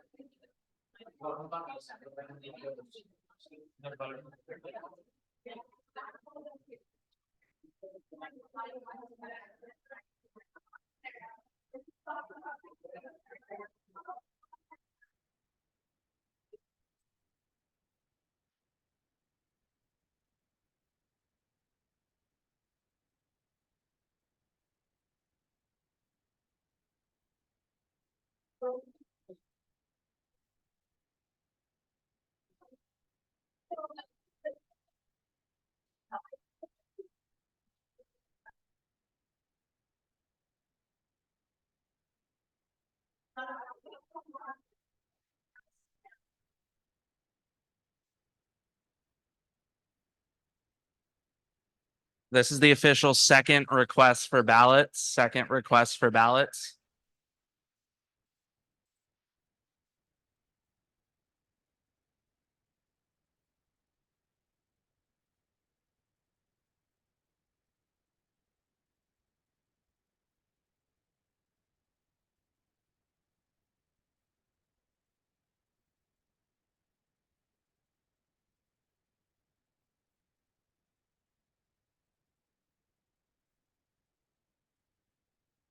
Kelsey, are you able to close it one thing, the third out? Wait like 5 seconds. Yeah, I'm gonna do the third house now. This is the third and final ask for ballots on both in person and Zoom.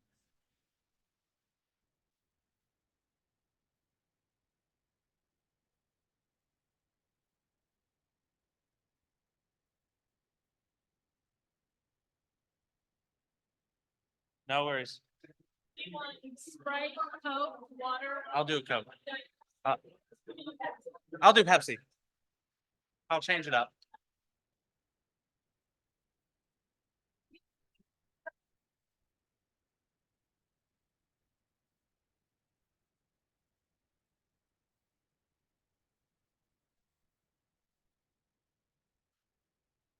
Got a ballot for me? Sort of. Yeah.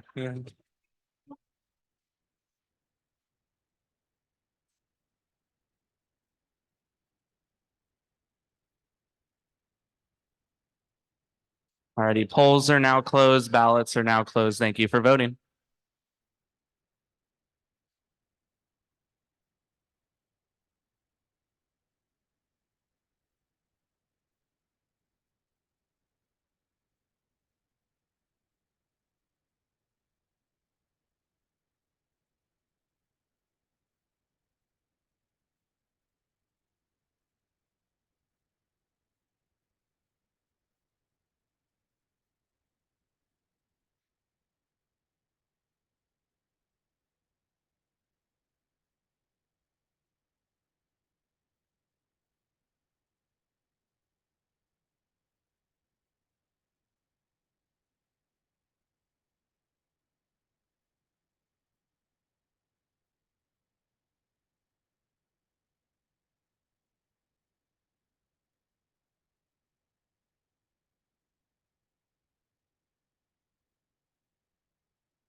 So. I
think the note.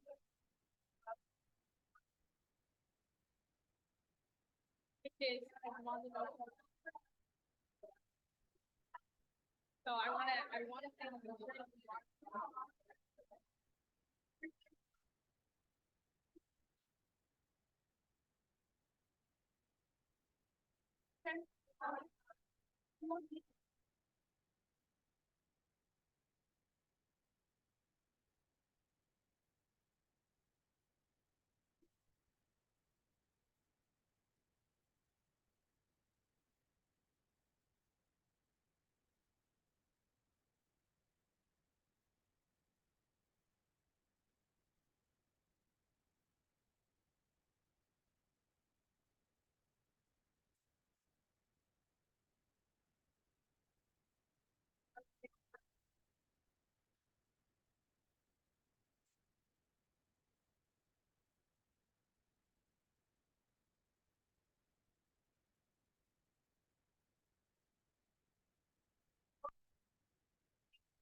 That's like.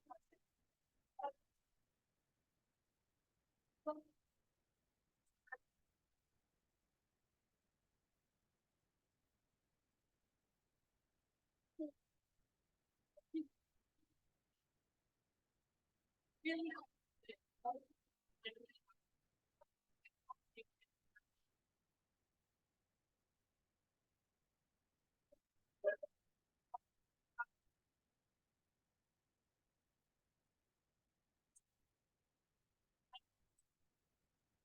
And so we. I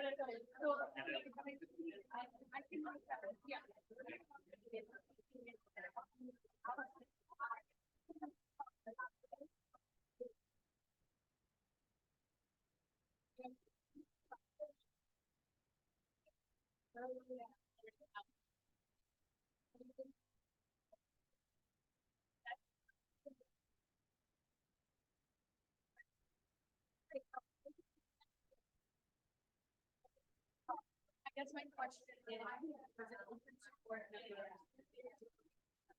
No.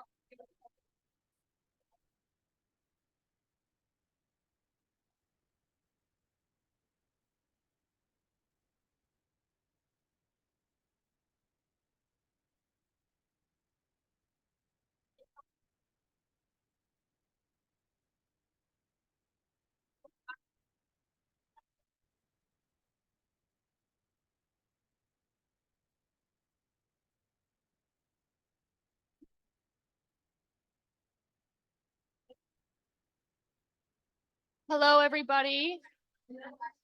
Hi. We're not starting yet. Clap one time if you can hear me. Clap 2 times if you can hear me. I don't think we need a third. I just want to note that the building does separate their garbage. So there's compost, recycling, and trash over here and over here. And yeah, thank you.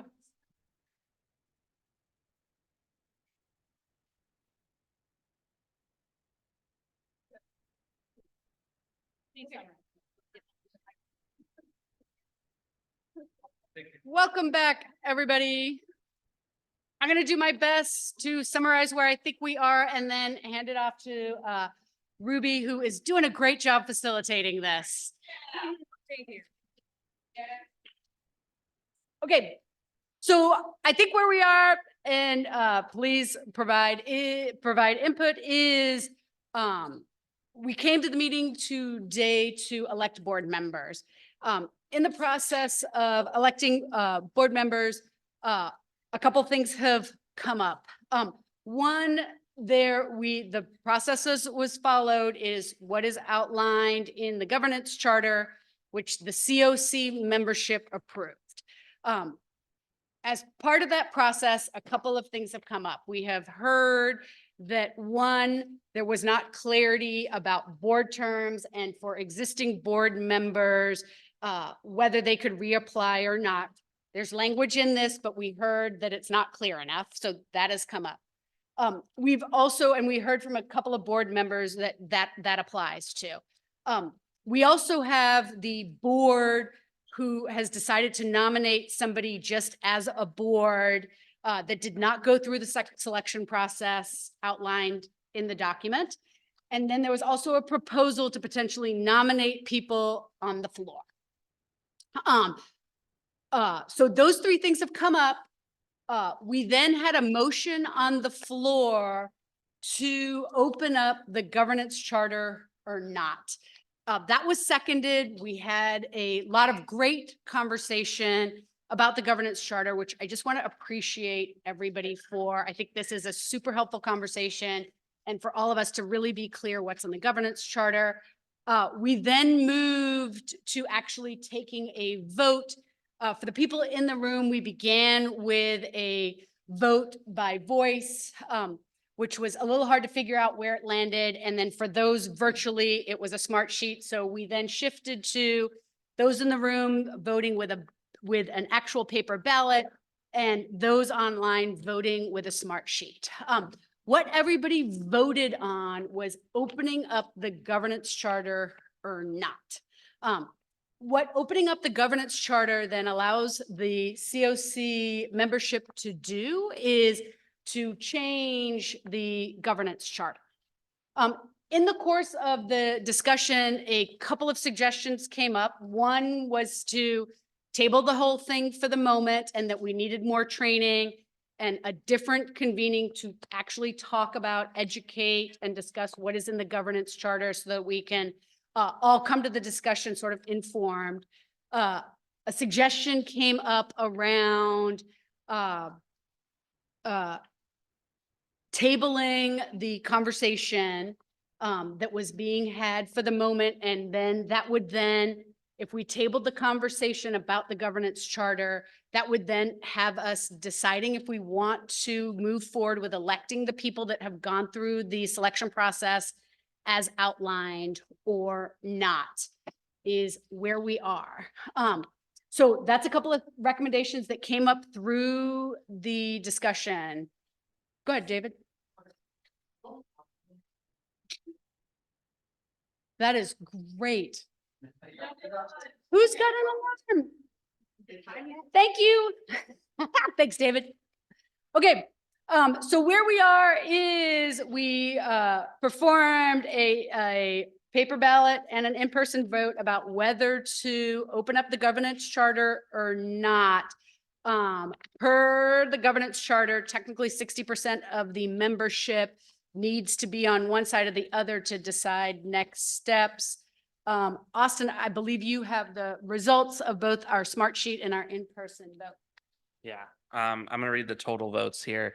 There's 25 yeas, 15 nays, 5 abstentions. It passed with 62.5%. Great. Thank you. Thank you, everybody, for participating in the vote.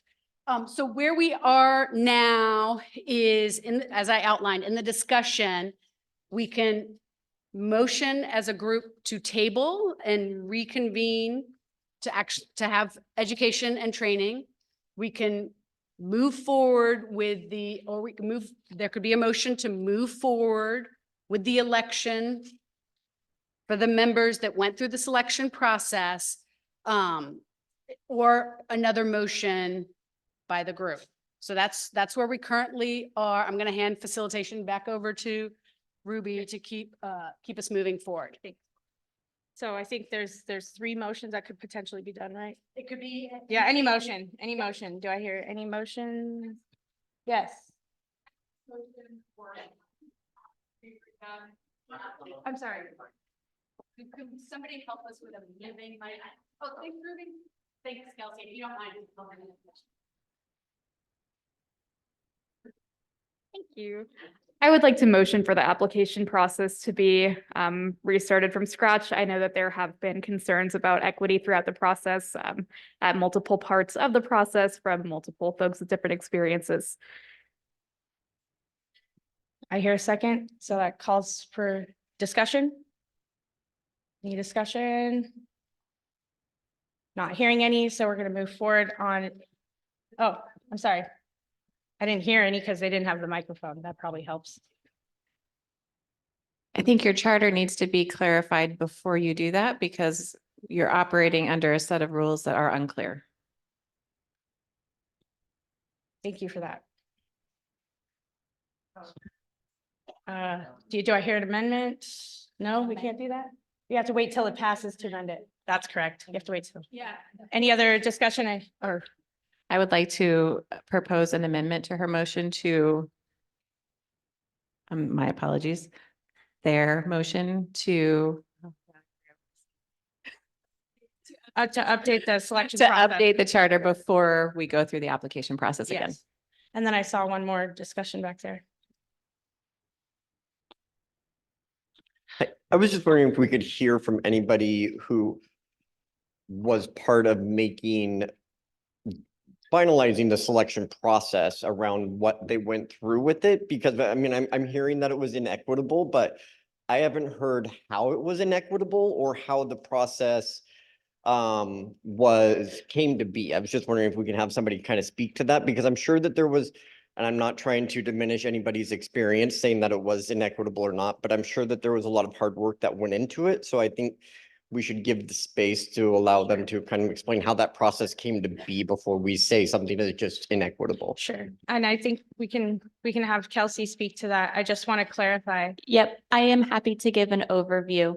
So from the election process last year, there was a selection process document that was based on the charter.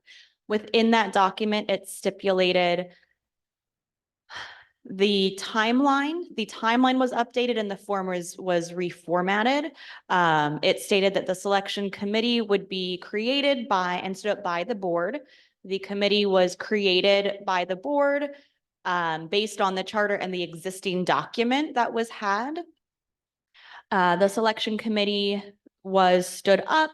I was helping do that process. So I reached out to board members to volunteer to be a part of the selection committee. We then looked at who else to be a part of that and seeking folks to be in. As staff, I was not a part of the selection committee. We wanted to get folks who were removed from everyday, fully removed from everyday engagement with CoC, and getting, we had at that point 2 people who were going to be on the selection committee. So sought out support from other KCRHA staff members and got another board member on board. So we had 2 board members. We then had a member of our capacity building team, as that team is really focused on community outreach and working with small organizations who've never been funded before. So are really anchored in bringing in small providers and people who are really new to doing homeless service work. So that was a lens that we wanted to bring in. And then we had our CoC coordinator, who is very familiar with CoC and CoC work. And we had our clerk of the other boards to provide some of the kind of parliamentarian process. That group of 5 individuals went through an onboarding. We had an hour and a half onboarding where it reviewed what is a CoC, what is the role of the board. We talked about implicit bias, and we watched a video on implicit bias and how to address implicit bias. There was also a review of other equity principles regarding what is equity versus equality, talking about racism. The selection committee was then walked through the rating criteria.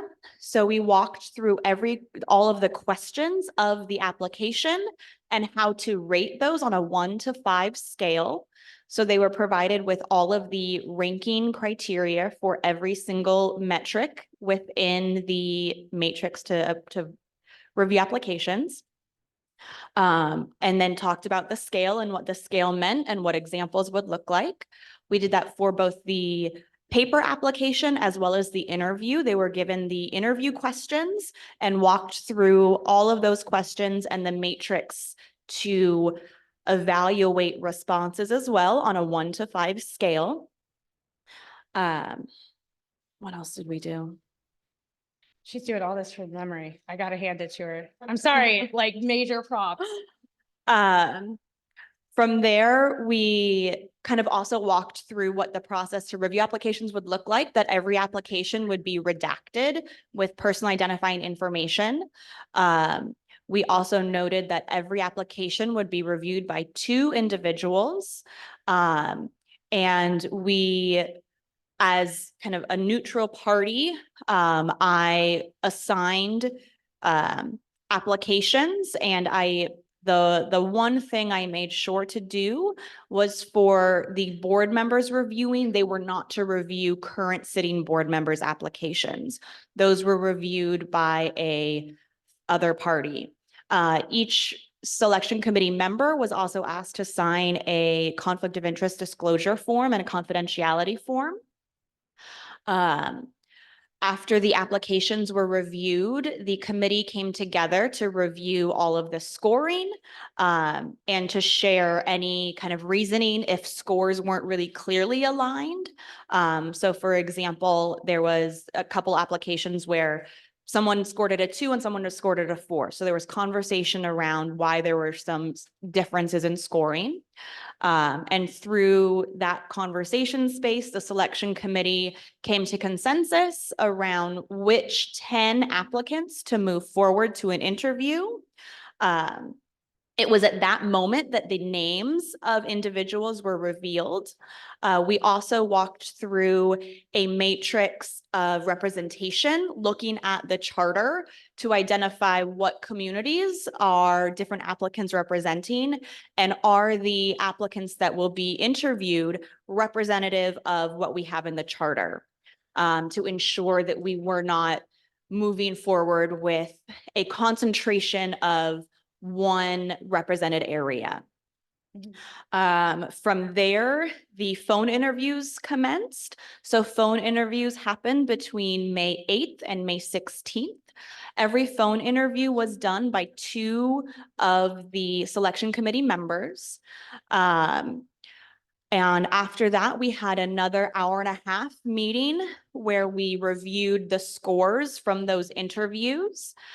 Based on the scores, we identified that 9 of the candidates had 30 or higher from their interview responses.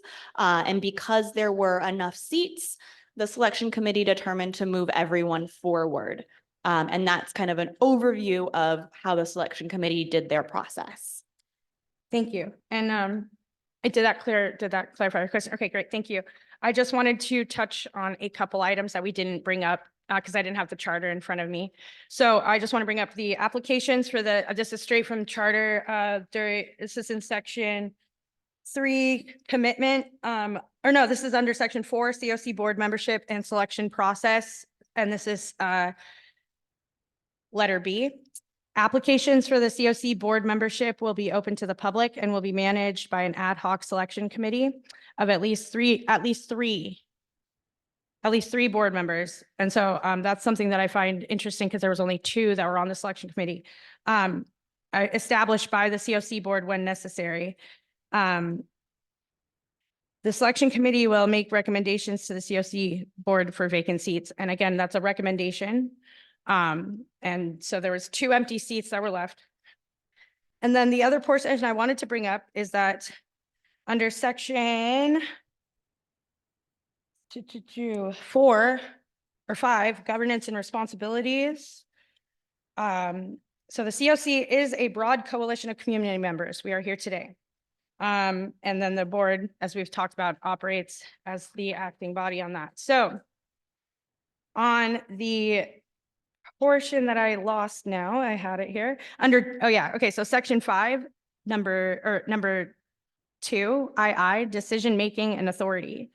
In D, it says that CoC board members will have expertise in areas relating to housing and homelessness or related fields. While the CoC board will receive recommendations, and again, that's what the selection committee was providing, was a recommendation. Although they may, so while the CoC board will receive recommendations from the work groups for specific policy and program decisions, it is authorized to make final decisions that are based on their own expertise and experience, which may be independent of the recommendations provided. Okay, thank you. So do I hear a motion, or what are we at now? Table is to amend, or no, to redo the process. Okay, yeah, we're having the discussion. So do I hear any more discussion on? Yes, Tamara, do you want to come up here?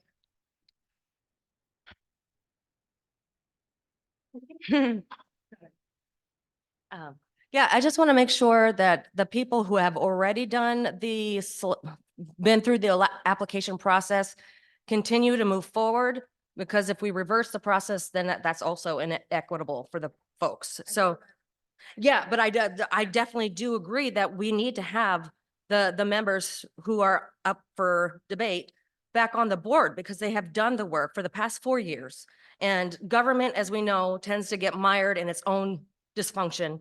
I don't want that to happen to us. So yes, I think we do need to, I guess, extend the application process, but I do not want to see the folks who have done have gone about it the right way, be, marginalized or excluded. And yeah.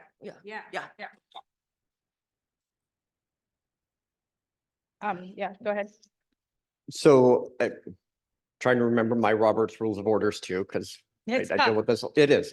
And I'm in recovery and I do business meetings with them and we follow them all the time. So I'm trying to remember. So I know we're on an amendment, but it's like, basically, I mean, I think what my suggestion would be is the people who have already gone through the selection process, nothing happens with them, all the applications. It's more of just maybe re-extending the application deadline to allow the current members to be able to go through that selection process. Okay. Yeah. However, That is a different motion. I'm just hearing a. I know, I don't know how to word it to make it, because I know we're on an amendment, so I'm not sure Yeah. where we're at in Robert's rules of how to do it. We're I having, might be out of order. But, I think we're just having a discussion and I think you just made a suggestion. That's all. there we go. Yeah. We can move forward with that how we want. So I think. Okay, we can right now or, okay. So currently, the item of business right now is motion to redo the selection process. So let's make Yeah. that. Then do I hear a call? The amended motion is to clarify the process Before we do. Does the initial motioner accept that as a friendly amendment? Okay. Okay, so then it would be a motion to redo the selection process after the governance charter is refined. Yeah. Right? Got it.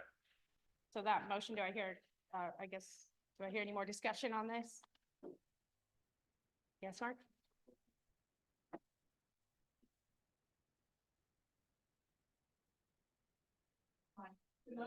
The motion is to redo the selection committee or redo the selection process and amend it after the governance charter has refined for the process.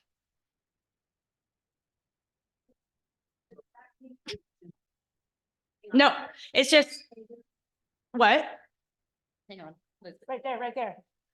Will that mean that we all start over from scratch? I think that is what that would mean. And so. Thank you. We want to take a vote on that. So what I'd like you to clarify is if we vote one way or the other, when does the vote on these candidates for the board happen? And what happens in the meantime with the board? Does it go with fewer members or do the members stay on? Clarify what happens. Sure. So my understanding is that. I can clarify what would happen. Okay. Yep. So at this moment in time, we do not have a date set for another convening. We would need to set a date for another convening. The 5-member terms do expire on July 3rd of 2024. A couple of things that I do want to highlight that are could occur if there is not a convening prior to July 3rd. There will be 6 board members starting July 3rd, the July 3rd meeting. We would start with 6 board members. July is when the NOFO starts. And we do have responsibilities for board to vote on processes related to the NOFO. A couple other things that to put forth, there would be a month onboarding for new board members. So the aim was to vote in board members in June. They would go through an onboarding process and they would sit their first official meeting in July. That is the intent for the timeline, is to make sure board members are onboarded. If we're able to do another convening, it would likely be virtual sometime between now and hopefully July, if there's availability and time. These things do take a lot of time and planning. And if that happens, we may be able to do some kind of quicker onboarding processes just to get folks up to speed and what the responsibilities are. And we would have to see if that's possible to do all of that before July 3rd, because July 3rd is the date that the terms expire. Should board members not be voted on prior to July 3rd, either today or a subsequent convening between now and July 3rd. And 6, with 6 board members, the quorum would be 4. We would have to have at least 4 board members at every meeting for voting.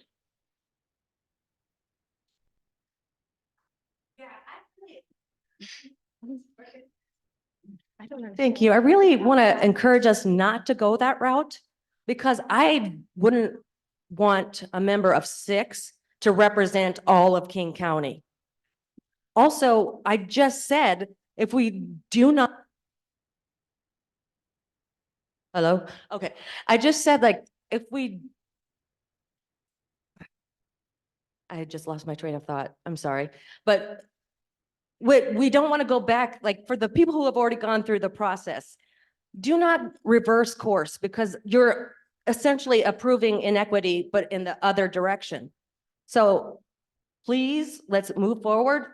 We can, I guess, postpone the rest of the selection until a future convening or board meeting, but I do not want to see us lose focus and progress that we've made over these past 4 years. I'm urging everyone to not delay the process. We've already seen how dysfunctional it is at the government level. And that's exactly what they would want. If we continue to like delay and twiddle our thumb,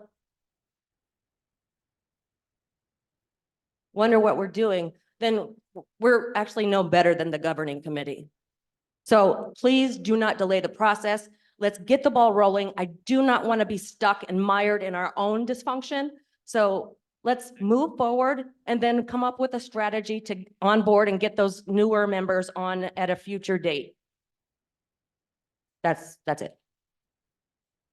Okay, so we're still in discussion. Do I hear a call for the question?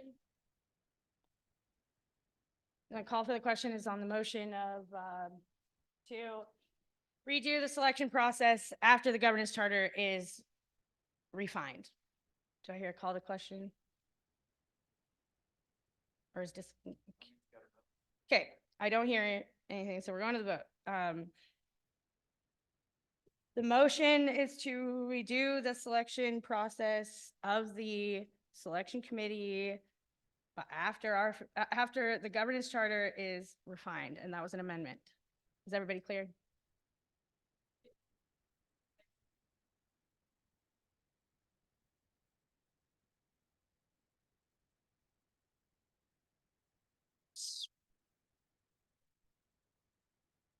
Well, I think you're right.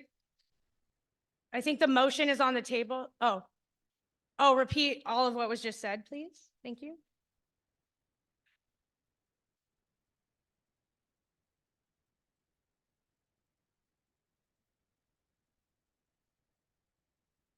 Hello, as the person who made the motion, I was not specific enough. My apologies. And truth is, I do not have that firm of an opinion on at what point we change what happened. All I know is that current board members who have been serving since 2020 were given 2 days to reapply, and that is not enough time. So something needs to be redone or done differently. I think that for there to be a lapse in membership, if we wait until I believe it was November for the next convening, that does not feel equitable, especially to folks who have, again, been very consistent, been very active in making this change.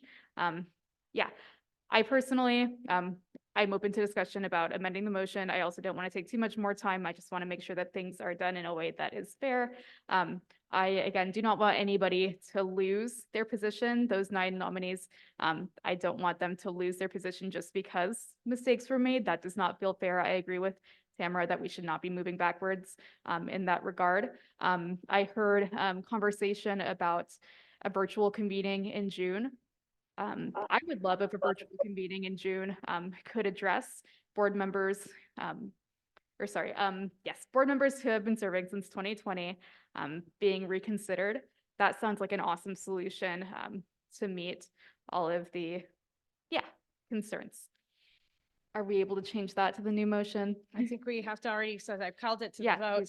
I'm not sure if we can make that amendment until after we've called this, which I've already called this to the vote. So we need to be doing a vote right now. We don't need to be doing a vote right now, Board Member Romero. I apologize to interrupt, but the public online, the CoC members online have not been given an opportunity to join in the discussion on this motion. And I had to say that several times in the chat. And then I had to come back in via my panelist link in order to do so. So can I please make my public comment at this time? Right. And I really do apologize on behalf of everyone here that we did not get to the online people during the discussion. I'm sorry. It's okay, Ruby. You're doing a great job. This is not a reflection on you. This is a reflection on the KCRHA and their consistent pattern. I want to highlight what's actually happening right now. In July, the no-for-profit process, the notice of funding opportunity, the notice of funding application process does begin.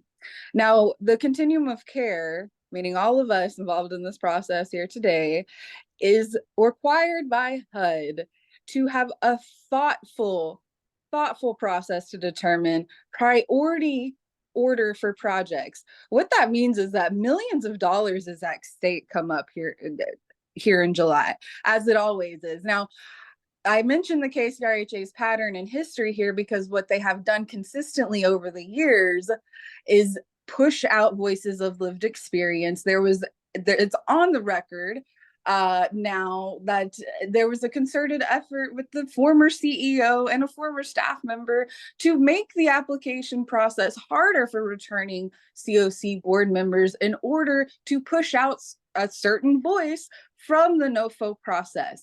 Now, I want to address the myth that the CoC has had all this progress over the last few years. I will not discount the fact that the King County CoC is successful, because I believe it is in many different ways, but it's not successful because there are more and more people becoming unhoused each and every single day. There are more of our people dying each year outside. So let's not clap for ourselves a little bit too much here. I think in order to uphold our responsibility as a CoC to actually have a thoughtful process, we need to go ahead and table the entire vote, as I mentioned earlier, as I suggested earlier. So I hope this falls on some board members' ears to actually bring forward a new motion where we table this process. We do meet as soon as possible as a convening to dissect the charter, make sure we're understanding our full HUD obligations and the true weight of the NOFO process and the availability process that's coming up here. And then make sure that the selection process is truly equitable. As someone who did get through and who would have potentially been voted on to the board here today, potentially very easily with the amount of folks who were nominated and the amount of seats available, I am more than happy to do the process all over again in order to ensure that it is actually equitable and that all voices necessary are part of the selection committee process. And full disclosure, my interview was with 2 KCRHA staff people, and it would actually happened.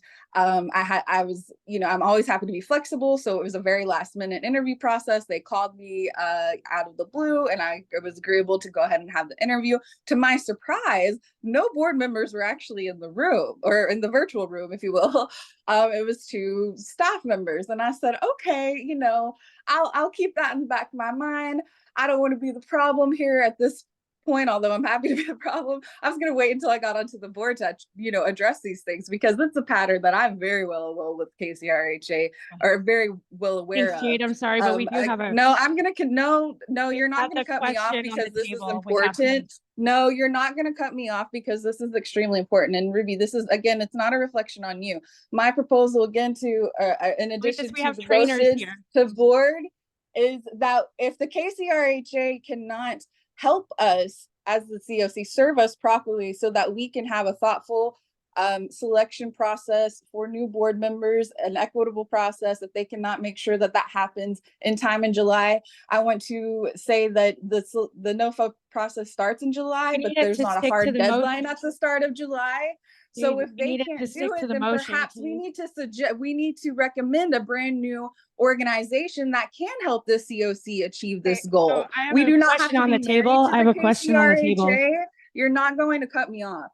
We do not have to be married to the KCRHA, and it's very clear at this point, it's on the record, that they haven't served the CoC and the community at large the best that they could in this role. So perhaps we need to explore other options for an organization that can help us actually make this happen. I need a call to order, please. Thank you for accepting and following the rules and allowing for public comment from the CoC membership during the discussion time. I encourage anybody else who wants to actually add to the discussion. The discussion has actually been closed on this comment. Thank you. So thank you. I'm moving this to the, thank you. So this discussion has actually been closed for quite some time.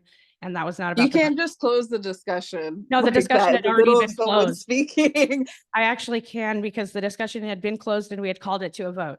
And I thank you for your comment. And I'm sorry that we had to, that we didn't get to it before. Okay, so yes, absolutely. The motion, again, is to redo the selection process with the amendment of after the governance charter is refined. And what that would mean is that we would start from scratch, right? And what that would, if we vote no, then the motion dies and we do not move forward with then we would move forward with the 9 candidates. And that's what we would move forward with. So if you're in, we're doing it on paper again. Can we not do it by hand? So if we can do the. Yeah. I mean, I can count. Yeah, we have to counter, we're gonna verify, I didn't know there was writing on this one. There should be a notepad on your desk. If you just want to write yay, nay, and your name might be helpful. And we'll get going. The motion again is to redo the selection process after governance charter is refined.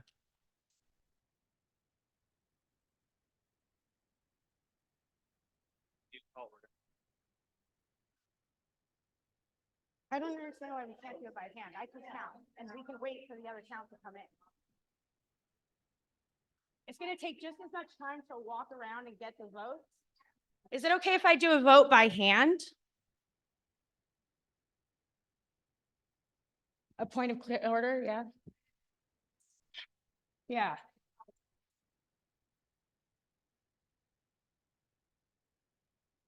So, okay, what I Is this a heard. point of order? Yes, okay, Yes. okay. What I heard was if you vote nay on this, that then we would move forward with the 9 candidates. Yes. Okay, so that's that's not part of the motion. So the problem is that the saying yay to this motion does not include it's about amending the charter and not about the candidates.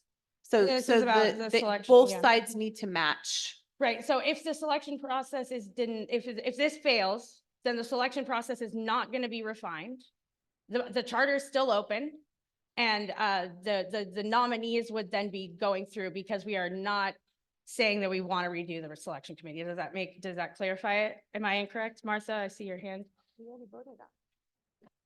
That was the vote that already happened, though. No, we opened the charter. The charter has been opened, so Got it is it. open.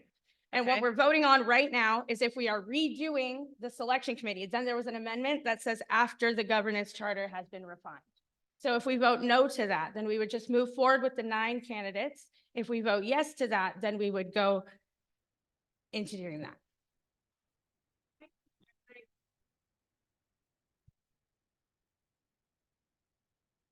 What technicalities now? I'm just like, what are we, yes.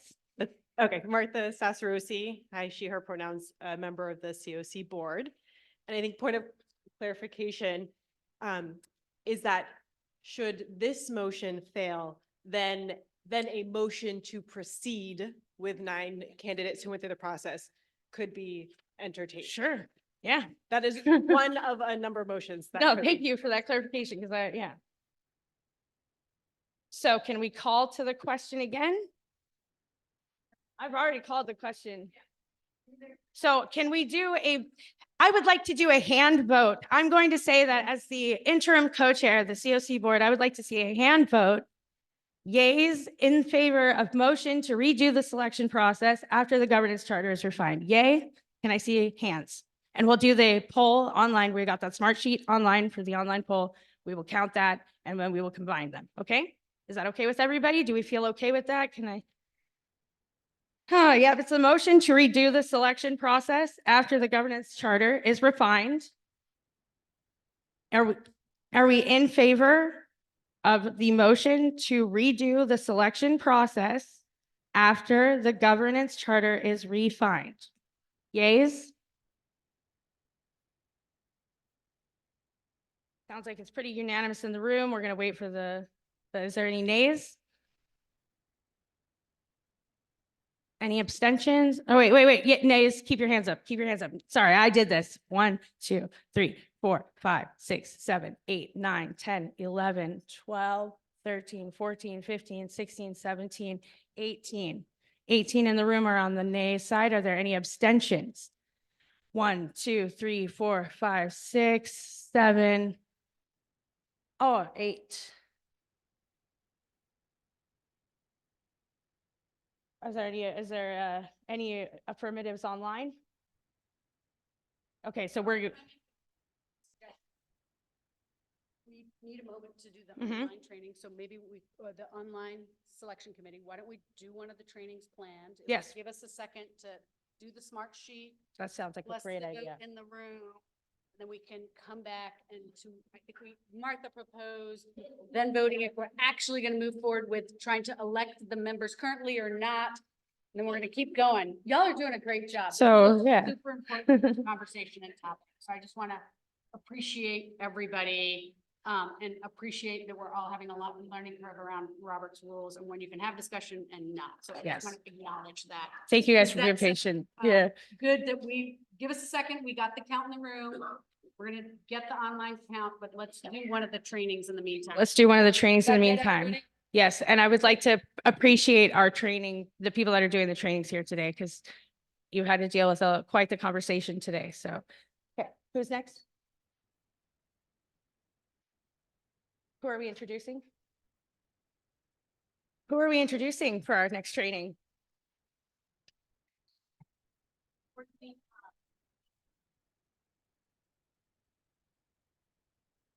Yep, so we have our DV Hopeline director here with us to talk about DV Hopeline.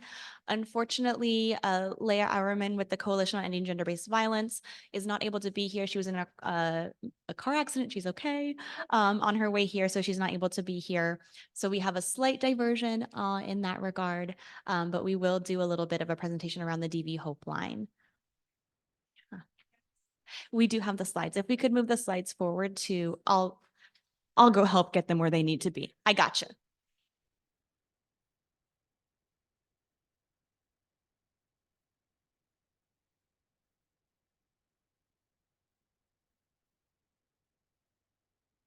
Hello, everyone. I'm Shada Bibby. I go by she, her pronouns, and I'm here to talk about the DV Hopeline. Just from a show of hands, how many folks have heard of the DV Hopeline? Excellent. Thanks for that engagement. Who has used the DV Hopeline as a resource to help an individual? Okay. Awesome. Any guesses of how long the DV Hopeline has been around? This isn't The Price is Right, so you're not going to get dinged for going over. From 2000? I heard 4 years, 10 years. All right, so 2021. So a little over 3 years, we're getting close to the 4 years. And if you were to, oh, perfect, my slides are up. All right, thank you all for kind of going with the flow. So the DV Hopeline is something that has come out of just recognizing there's a lot of barriers when there are a lot of resources and people are really trying to understand, and it can be very overwhelming to just have like a book of resources and say like, hey, just open this up. The resource that you're looking for is in here. And so the DV Hopeline is something that's very unique to King County. Next slide, please. All right, so I just want to kind of give the why. So this is kind of a situation, it's a real situation around an individual is in the most frightening situation of their life. They're being stalked by their ex. They're at risk of losing their job. They're facing homelessness. Their children don't have food or diapers. And you're going around and they're calling all these different places. And there's all these different phone lines and they're trying to get help. Like that is the goal. But somehow they're supposed to figure out this whole system of resources by themselves. And just coming off of this slide, what are some of the initial resources that you all think this person is going to be asking for when they call someone? Like what is going to be the priority that they might identify? Safe place, safety, housing, money, financial assistance. What else? Transportation, childcare, legal support. Yeah, money for some of those necessities of gas, food, diapers, things for the children for themselves. It might be cell phone assistance. So there's just so many resources. So where do they start? And so that's an answer that King County has provided. Next slide, please. So there's so many community stories of when folks are needing help, it can get so overwhelming, they don't know where to start. And how can we make it accessible and be inclusive, knowing that some folks feel comfortable using a phone, some folks feel more comfortable using a chat. And so being able as much as we can to reduce barriers and increase access. And so a lot of the feedback that folks would have when they were accessing DV resources was, and DV being domestic violence, sorry, I use an acronym there. So their confusion, there's multiple phone numbers to change and remember. And like, that's something that folks, when the number changes, they're like no longer able to get that resource. Or if a staff member leaves, there's turnover and transition. There's lack of coordination, having to repeat your story over and over again. And what happens when someone who is in a domestic violence situation is having to retell their story over and over again? Yeah, the re-traumatization that happens. And it's also one of the things too of like, if they keep on getting a door shut on them, eventually they might stop asking for help because they're like, there's no one who's willing to help me. Or just recognizing that first impression, how important it is when someone is being vulnerable to call a number, share something that is so frightening, and feeling vulnerable, and then to be told like, oh, sorry, we don't have any capacity to serve you. And so being able to recognize that that really does deter folks from asking for help and also encouraging others to ask for help. So there's also calling many places to get the help you need, and doing that if you're also trying to take care of your kids or work a job. Many places have more traditional hours, and so that access of the hours can be a barrier. Figuring out that there is a very complicated system that you're trying to navigate. And at times it's complicated for a reason. It's complicated to kind of deter folks from applying or understanding if they're eligible. So how it would be helpful to have someone to help you navigate that tricky system and kind of unmuddled the confusion that might be happening. And then call and no answer.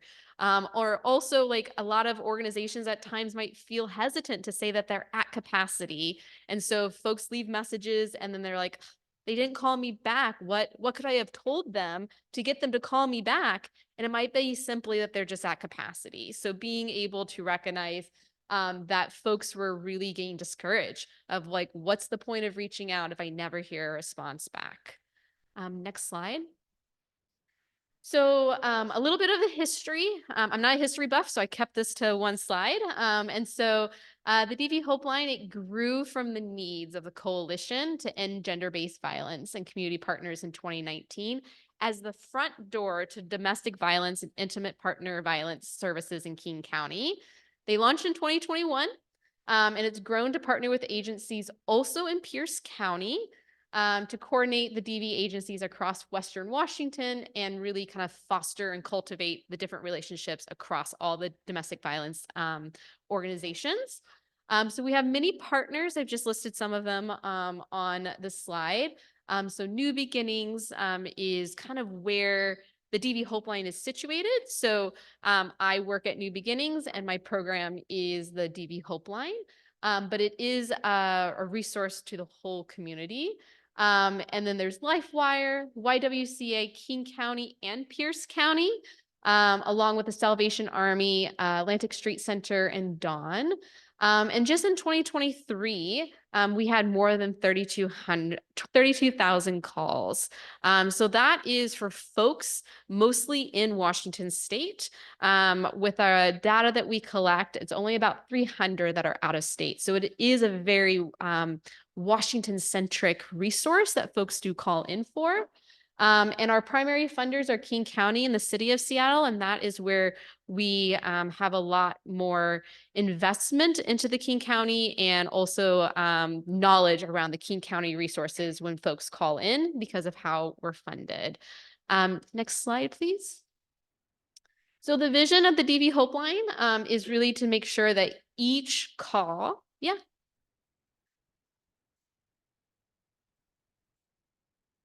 So the partnerships that I listed have official MOUs with us. So we take like their after agency calls. So we have many community partners that we work with that they can send clients to, advocates can call into. So it's a resource for the whole community. And there's so many DV organizations. I didn't list an exhausted list. It was more of the ones that we have specific MOUs with where here in King County and the city of Seattle, some contracts require agencies to have a 24-hour line. And instead of an organization taking on that responsibility, they, because of many different reasons, they have entrusted the DV Hope Line to take that after hours calls.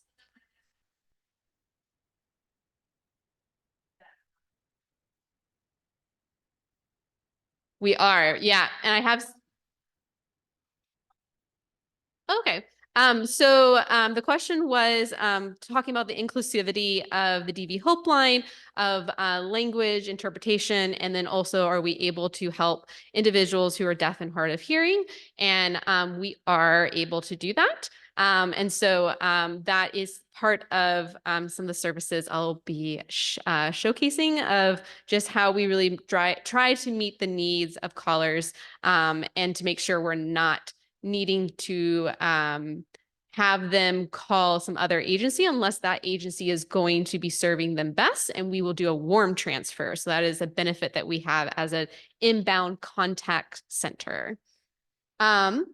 So the kind of the vision that we have is to really make sure that survivors are able to increase their autonomy, their safety and freedom, and then be able to really work towards resolving to end gender-based violence.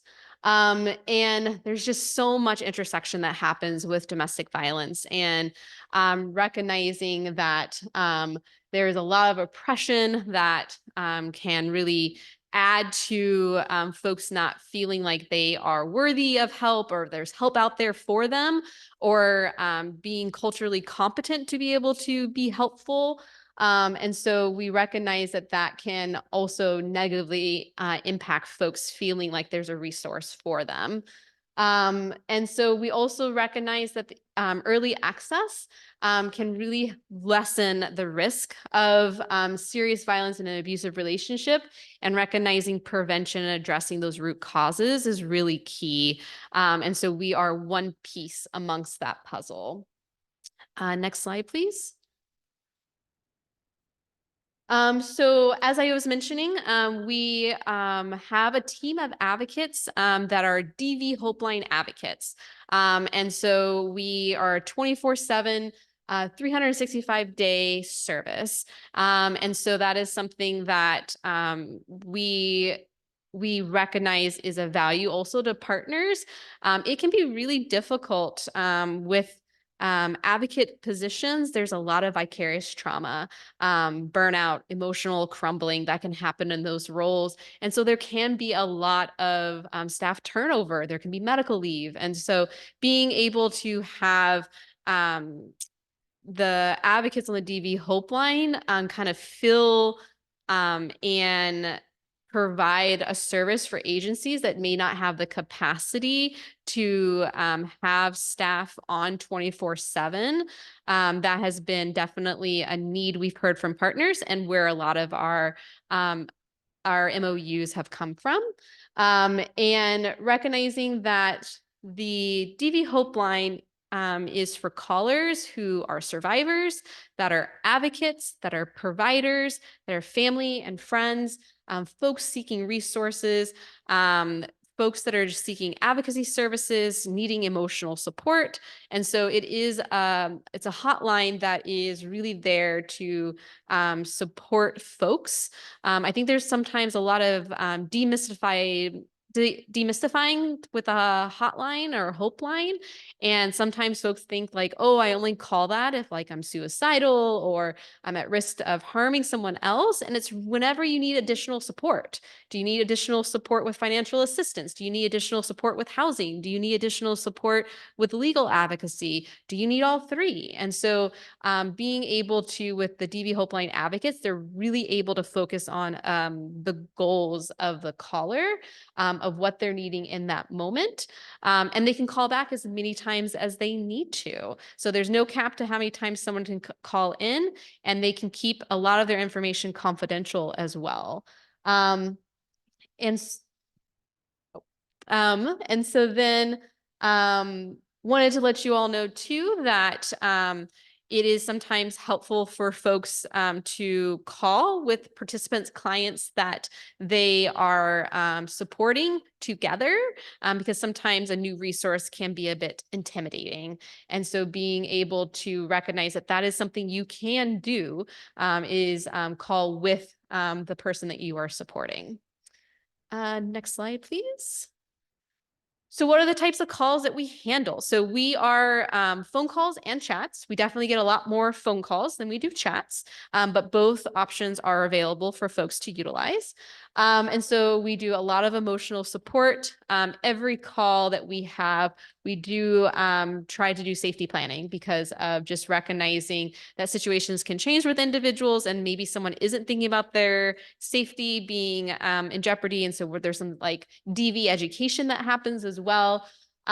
We also have some of those crisis calls, being able to recognize that when folks are needing to work on their confidentiality we have the ACP program, so the address confidentiality program, short-term advocacy. And so it can be hard sometimes to get into agency advocate programs. There can be a wait list, and this is something that's immediate. They can talk to an advocate that has the same training, if not maybe more intensive training around different issues that they might be navigating, and they don't have to wait 3 weeks, 6 months.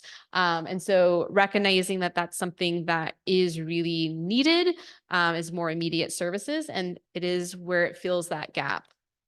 So we also do with like systems navigation, legal advocacy, housing issues, parenting and family support. I would say the top 3 buckets of what folks call in for is housing, legal advocacy, and mental health support. So those are the 3 top kind of advocacy provided resources and support that folks are seeking when they call in, which isn't surprising of the shortage of mental health providers, the shortage of housing, and also the limitations of legal support and how long it can take to go through the court system. So it's understandable that folks will be calling into the Hope Line for multiple issues at time, because we know that those things don't happen in a vacuum.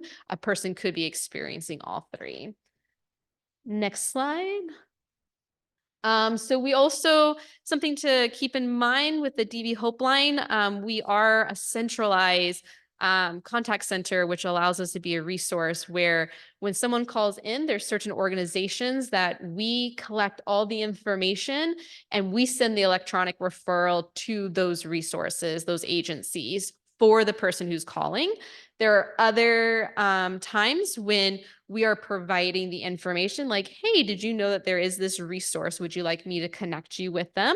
Or this is the information that's available on their website. If you want to look to see if you meet the criteria, we can look through it together if you want to share the information. So there's a way of us being able to help them with the housing that is available. And then also we get that information of how many spots different housing resources have. So that's a really nice thing too, when someone's like, I live in this area and I really am looking to stay in this area. Is there anything that's available? we can look and say, at this moment, there isn't anything available in this area, but I do have these 2 openings. I have a few other questions to ask you to see if you meet criteria. Is that something you're interested in? So there is some behind the scene information because we are connected with the other DV agencies of being able to know just how many spots availability they do have. Yes.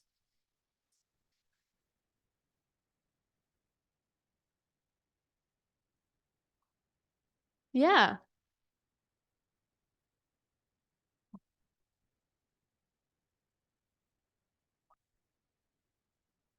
Yeah, so different qualifications for different shelters. The question was, if someone is planning to flee, they're still living with their abuser, and they're looking for shelter, is there going to be options for them in the community? And I think one of the things is part of the safety is a lot of these places are confidential spaces. And so they're going to want to make sure, is this person potentially, is there any tracking or security technology concerns that they have? And so it might be one of those things where we're going to be able to do an assessment with them and then talk to them about this is the information that we collected. And from what you've shared with me, this may be an option for you. Let's get you connected with them. And they might also have some questions for you and to be able to work through that. Not all of them, except folks who are still living with their abuser, just because of the risk it might bring to other residents. Yeah, really great question. Okay. And then as I was mentioning, the audience of the DV Hopeline isn't just for individuals who identify as being DV survivors. We also help professionals. And so recognizing that we can do confidential case consults. There's a few of us that have clinical backgrounds that we also consult with other agencies. There's a consult group that typically meets on Thursdays. So we provide expertise to agencies that may not have mental health support with being able to consult with that. And so we're able to provide that. We're able to provide the different information around domestic violence and intimate partner violence agencies in King County in the state of Washington. As I mentioned, we're mostly in Western Washington, specifically King County and Pierce County, but something that we do in the morning is we call emergency shelters to see how many spots they have available. And we go all the way down to Portland, Oregon, knowing that folks can be in transient of where they're going. And so we do a quite expansive resource search around emergency shelters because those are constantly changing and how many beds they have available. And then also DV education and prevention information. So that's an example of like right now, many of you already knew about the DV Hopeline. But maybe this was for some of you, the first time you heard about it, and it can be another resource that you potentially bring up when working with others. Yeah, next slide. So as I was mentioning, we are really focused on emotional support and survivor-driven advocacy. Like that is the focus of every call.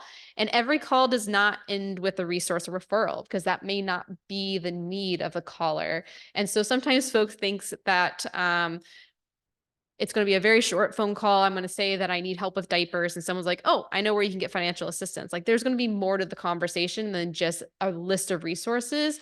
And we actually, the goal isn't to give a list of resources to a caller, is to be able to connect them to the resources too. So I think that that's sometimes different hotlines and hope lines have different goals in mind. And ours is really that survivor-driven advocacy, emotional support, safety planning, and potentially, if it is a need and it's appropriate, there will be resources and referrals. We have language interpretation available on calls. We do online chat, but usually we will not do referrals. So if someone is wanting to do our community advocacy program, which is called CAP, that's most likely isn't something that's going to be done over chat. It's going to be something that we encourage them to call into the DV Helpline, just because there's just a lot that we have to kind of explore with the different electronic referral process. And we like to really merit ourselves on there's no wrong door. So we are really meant for DV and IPV, but we definitely get individuals who are navigating mental health crises that are just really looking for support and help. And there's at times when we're able to get them connected with the next step of their support. So just recognizing that really that no wrong door. And we're also always available to answer questions. So you can use the DV Helpline to call in like, hey, I met Shada at this convening and she was talking about the DV Helpline. And I was just kind of curious. I have a client that has been having some difficulty navigating housing and was really wondering if you could help with that. And so being able to know that you can also go through the phone call to be able to have that next conversation with your client of like, hey, this is what they're going to ask you when you call in, when we call in. Next slide. All right, so we have a 24/7 number, that's the call. And then if you go to our website, you can do a chat. With a chat, it will have like a username and a person can put whatever name they want in there. And then they can just start chatting. And so just wanted to leave this with you all as a resource. If you didn't already have it in your agency, is something that you're using with clients, just something to keep in mind as you're thinking about kind of that holistic needs that you might be navigating. And then last slide. And then this is my information. So I joined New Beginnings, the DV Helpline at the end of January. And so it has definitely been really great to just see the impact already that this Helpline has had a few years into the kind of the generation of it and the evolution it's gone through. And honestly, our best promotion around getting folks services and connected with us is word of mouth. So providers, advocates, others who utilize the Helpline, sharing it with those who might need it. So thank you all for your time. Are there any questions? I can't see the online discussion, but want to check if there was any questions in the virtual. Oh, perfect.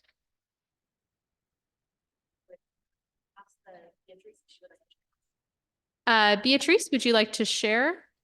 Hi, thank you.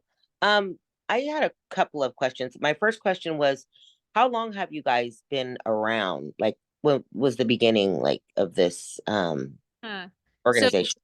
So 2021, and we were all kind of navigating the pandemic at that time. And so there was the intention of it being an in-person situation hubbed in Crisis Connection, formerly known as the Crisis Clinic, but we are actually a fully remote team. There's only a few of us that are doing in-person work. So 2021 is the answer to that. Okay. And another question, you kind of answered some of it, but my understanding is that you guys do advocacy. So potentially somebody could be working with an agency and have a case manager or be dealing with somebody that's helping them with their situation. And they could also call you as an individual, or they can call you with the case manager. If the case manager is, unable to be successful in maybe meeting the need or the resource, they could reach out to you guys and help, you guys could help them with that, correct? That is correct. And I think something that I just really would like to elevate is I think about the advocates on the DV Helpline as kind of everyone's a generalist and there are some of them that are specialists. And so they have a breadth of knowledge of all the different areas of advocacy. So housing, legal, family, youth, and maybe the caller is working with a legal advocate and they're also needing help with child and family advocacy, and there's a wait list for that. So they definitely can seek different realms of the advocacy, and they also can call in and say like, hey, I'm working with a legal advocate already, and we just kind of started this relationship, and I'm just trying to figure out, these are the options they gave me, and I was just curious, are there any other options that you could see as possibilities as well, or help me navigate some of the options that they've shared? I only meet with them once a month, and I could use them a little bit extra support. So we are meant to augment what's already being done, and we can also be the starting point for a lot of folks. Okay, and I guess lastly, I just am wondering, like, is there an opportunity for, you said that you guys convene like weekly on Thursdays as a group, as a whole, to kind of discuss, I'm sure, a plethora of things, but like, is there an opportunity for people to, who are working with the, DV community, an opportunity for them to come to these meetings or be a part of these meetings? Are they open like that? So we do have a team meeting on Thursdays. It's for our day shift. I think I might be missing maybe what I said or around Thursday meeting. So I'm not quite sure the meeting you're. Okay, so it's a team meeting on Thursdays, so it's kind of private to you guys. Yeah. So we have 3 different shifts because we're a 24-hour program. We have day, swing, and night. And so we have team meetings to meet with advocates. Okay, so the team is not morning, noon, and night. Is it? It's just your day shift. Or is it everyone? I guess what I'm trying to figure out. It's just the day shift advocates that are working that day. Okay, so the Thursday meeting is only for the day shift advocates that day. Yes. Okay, so it isn't inclusive to everyone that's facilitating calls and everyone who's, people are accessing through the hotline. That is correct because it occurs from 2 to 3, which is the day shift meeting. Okay. Yeah, I just wanted to be clear on that. No. Okay. Yeah. Thank you so much. Yeah. Thank you for your questions.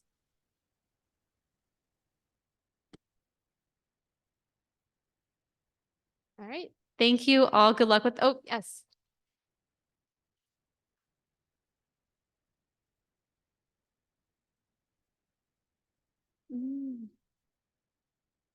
Mm-hmm.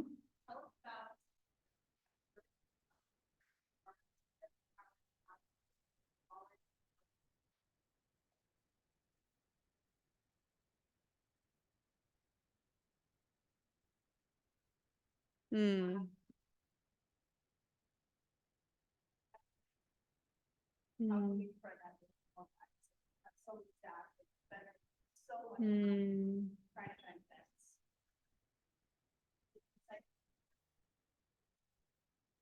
Okay, so the question was, I had mentioned that I have staff that every day calls emergency shelters.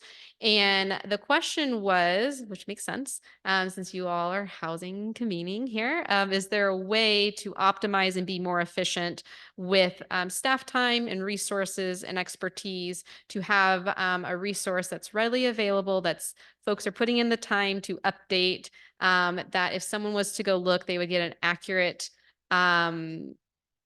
gauge of what resources are available. And I would say I don't know of one. I would say that within the DV coalition, the Coalition of Ending Gender-Based Violence, they are in charge of a database called New Day, which, as you can imagine, with a inbound contact center, the DV Helpline, we use a lot of systems. And so we use 211 and we also use New Day. And those are 2 of the systems where we're looking at resources, having information.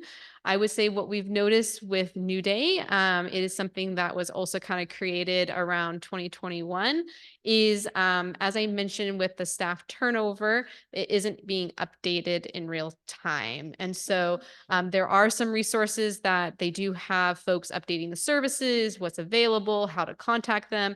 If they take self-referrals or if you need an advocate to make the referrals, they do keep that information updated.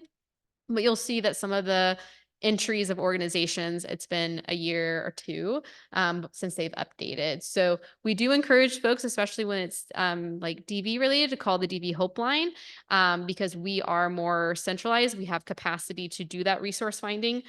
So I would just be curious if you all have something that can transfer in that way. Is there just like someone or a couple of different agencies that can have a couple different buckets where they have designated staff to call, or instead of them having to reach out, people just initiate that reach out too.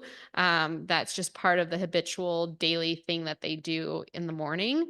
And with shelters, it's something that changes too. So we try to call for sure in the morning and then also mid-afternoon. So just trying to think about what is going to kind of give you a realistic number of what's available, because we are definitely the busiest during the daytime, but we definitely get people who call in swing and night shift callers who are seeking housing. And so it's always nice to know if there was additional beds that were available. Yeah. But I would say databases are very expensive.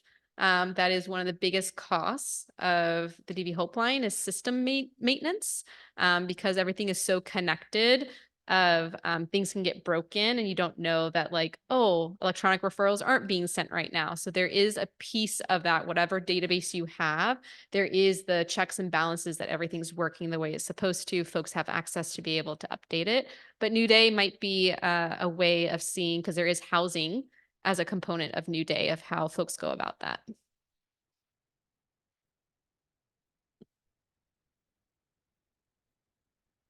All right. Awesome. Thank you, everyone. so much. Thank you.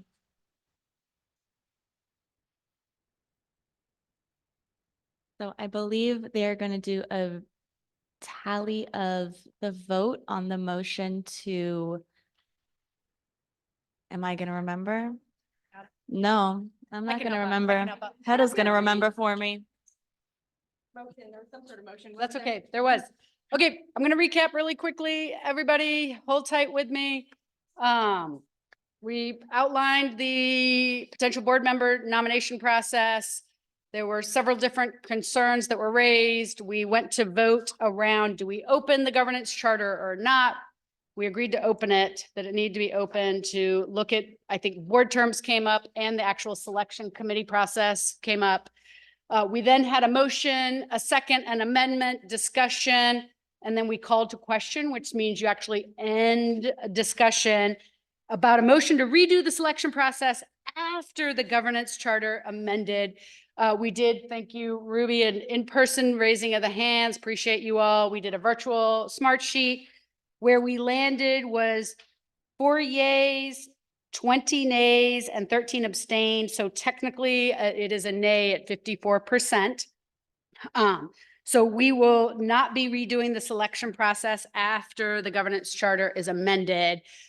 In the discussion, one of the things that was raised by our colleague Tamara, thank you, was the potential for voting on the current slate of nominees that have gone through the existing selection process. There were also discussion topics raised generally about sort of opportunity of the CoC convening to come together versus the implementation board and the governing committee. So that is where we currently are with the process. Are there any motion? And then I will just say, I know we have several trainings that are teed up. Yeah. Our colleagues from out of town that are going to do a training have agreed to do it virtually, and we will get it out to everybody. But we also have a fair housing training, and I'm seeing some raised hands, and let me hand it over to you. You're doing a great job. Thanks, appreciate it. Yep. So yeah, go ahead. What's your name? I'm sorry, what's your name? Shauna. Okay. Thank you. I'd like to make a motion to vote on the 9 candidates who completed the selection process that is currently outlined in the charter. Echoing what Tamara said in the prior discussion. Tamara. Tamara, I'm so sorry. And that, and then we, as a convening, come together as a meeting to go over the charter before filling the remaining seats. Okay, and are there any, is there a second? I'll second. Okay, I heard 2 seconds. Okay, is there any discussion? Yes, please.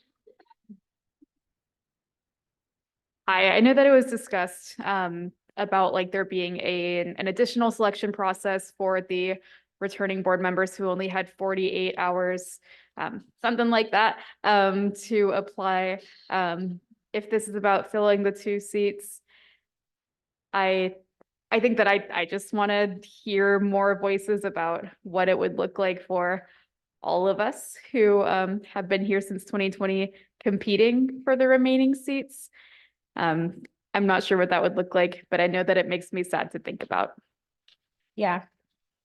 So what I can say is that that will be something that we can work on in the governance charter, and that I am wholeheartedly committed to making sure that we have a very specific and, that we all come together and make a very specific, structured, step-by-step process. It seems we needed that. So any other discussion?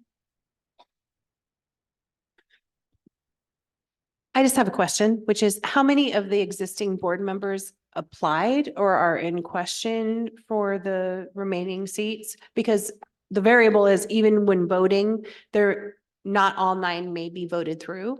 So there may be Exactly. additional seats, right? Exactly. So the question I have is how many current board members have applied to renew their terms? Yes, thank you. Appreciate that question. I am happy to cover that. So there are currently 13 of the 19 seats are filled. We have 5 exiting board members, so that would leave 8 members. So that means that there are 11 open seats. On the list of 9 candidates, 2 are returning board members. And there were 3 of those exiting board members who are not within that 9 that are being put forth through the selection committee process. So it would be, if all 9 are voted, then we will have 17 on the board, and there will be 2 open seats. And that would mean 3 of the exiting board members would potentially be up for renomination. Mm-hmm. If all 9 are voted on to be on the board from their nomination. Does that answer your question? So there would be 2 seats and 3 exiting board members. Yeah. Yes. All 3 applied. 2 were past the deadline. 1 was prior to the deadline and did not move forward from the selection review process. Again, with 48 hours. 48 hours for the application. Sorry. Okay. Any other discussion? Not hearing any, not seeing any. All right. Is there anybody online? Thank you. Thank you. I appreciate that. Yes, no. Who is it? Oh, Jaja. Can we please hear from Jaja, please? Hi, Jaja. How are you?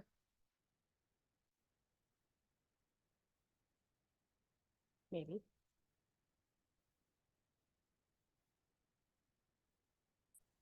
Hi, Ruby. There she is. Hello. Thank you. I missed the vote. Can you please? I heard what Kelsey said, and I understand that 100%. What I don't know is what the vote is. Thank you. Yes, we will restate the motion.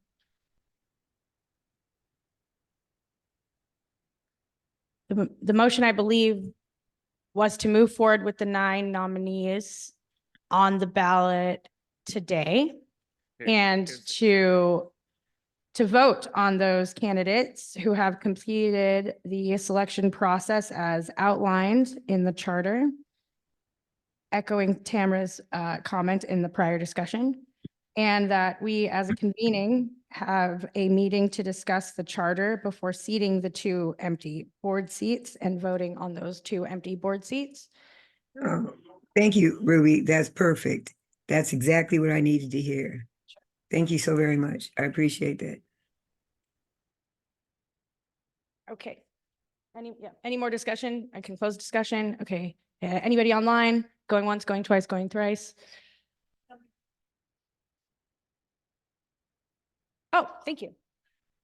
Okay, call to question. I heard that. So on the motion of voting on the 9 candidates who have completed the selection process as outlined in the charter, and then having a separate meeting on a convening to discuss the charter before seating the empty board seats and voting.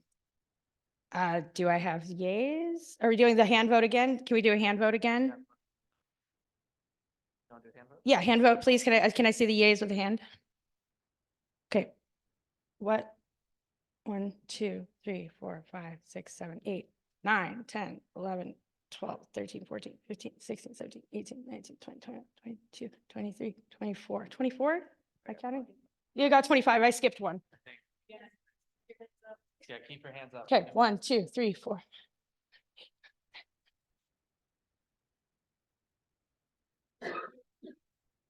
I got 25 this time. And can I have a nays? Nays. Any nays in the room? Not seeing any. Any abstentions in the room? 1 abstention. There's 1 abstention online. So we have sent out the smart sheet. So we have sent out the smart sheet and for the online visitors. And we are waiting for that. Should I do the Jeopardy music or? I'm just kidding. It was a joke. It's okay. It's a joke. Y'all, we have voted in the room. We're gonna give, we also did a smart sheet online link and like have people that are helping with the smart sheet. We're gonna have our colleague from the city of Seattle do the training. Again, we're gonna tell the votes, we're gonna report out. If the majority is yay, then we're gonna move to everybody looking at their talent sheet, or I believe we've handed out, we'll give you one. People can vote. We'll do the smart sheet on the nominations that went through the selection committee. And we will end there, and then we will get everybody to the vote. If the result is a nay to thank you. If the result is a nay to the nomination, we're gonna do the training. It will be a nay. And then at that point, we will be at time more than likely, and we're gonna have to reconvene and the board will meet, and then obviously the CoC needs to meet, and we're all gonna learn a lot more about the governance charter. And I just wanna appreciate everybody. This is such an important process. It's such an important conversation. And I just appreciate everybody participating and hanging with us as we do this process. And I especially want to appreciate Ruby, who's doing a great job. Okay. And with that, somebody way more qualified than I am is going to do a meaningful introduction to our visitor. Yes. So thank you all. We want to introduce Mike Chin, who's with the Seattle Office of Civil Rights. He will be sharing with us on fair housing and fair housing in Seattle to kind of really anchor us in a big part of what we want to be doing as a CoC is ensuring that all have equitable access to housing. Thank you. All right. Well, first of all, I have to say that the passion in this room and why you're here really makes a difference to everybody, not just in the city of Seattle, but also King County nationally. You all have probably the hardest job that I can imagine. Like I thought my job was hard. Your job, the challenges that you have, the energy, the passion, all of those things that you shared today is something that I really, really admire and I really, really appreciate. So that being said, I just want to go into a quick presentation. I know I have 30 minutes, but I also want to make sure that I have time to answer questions.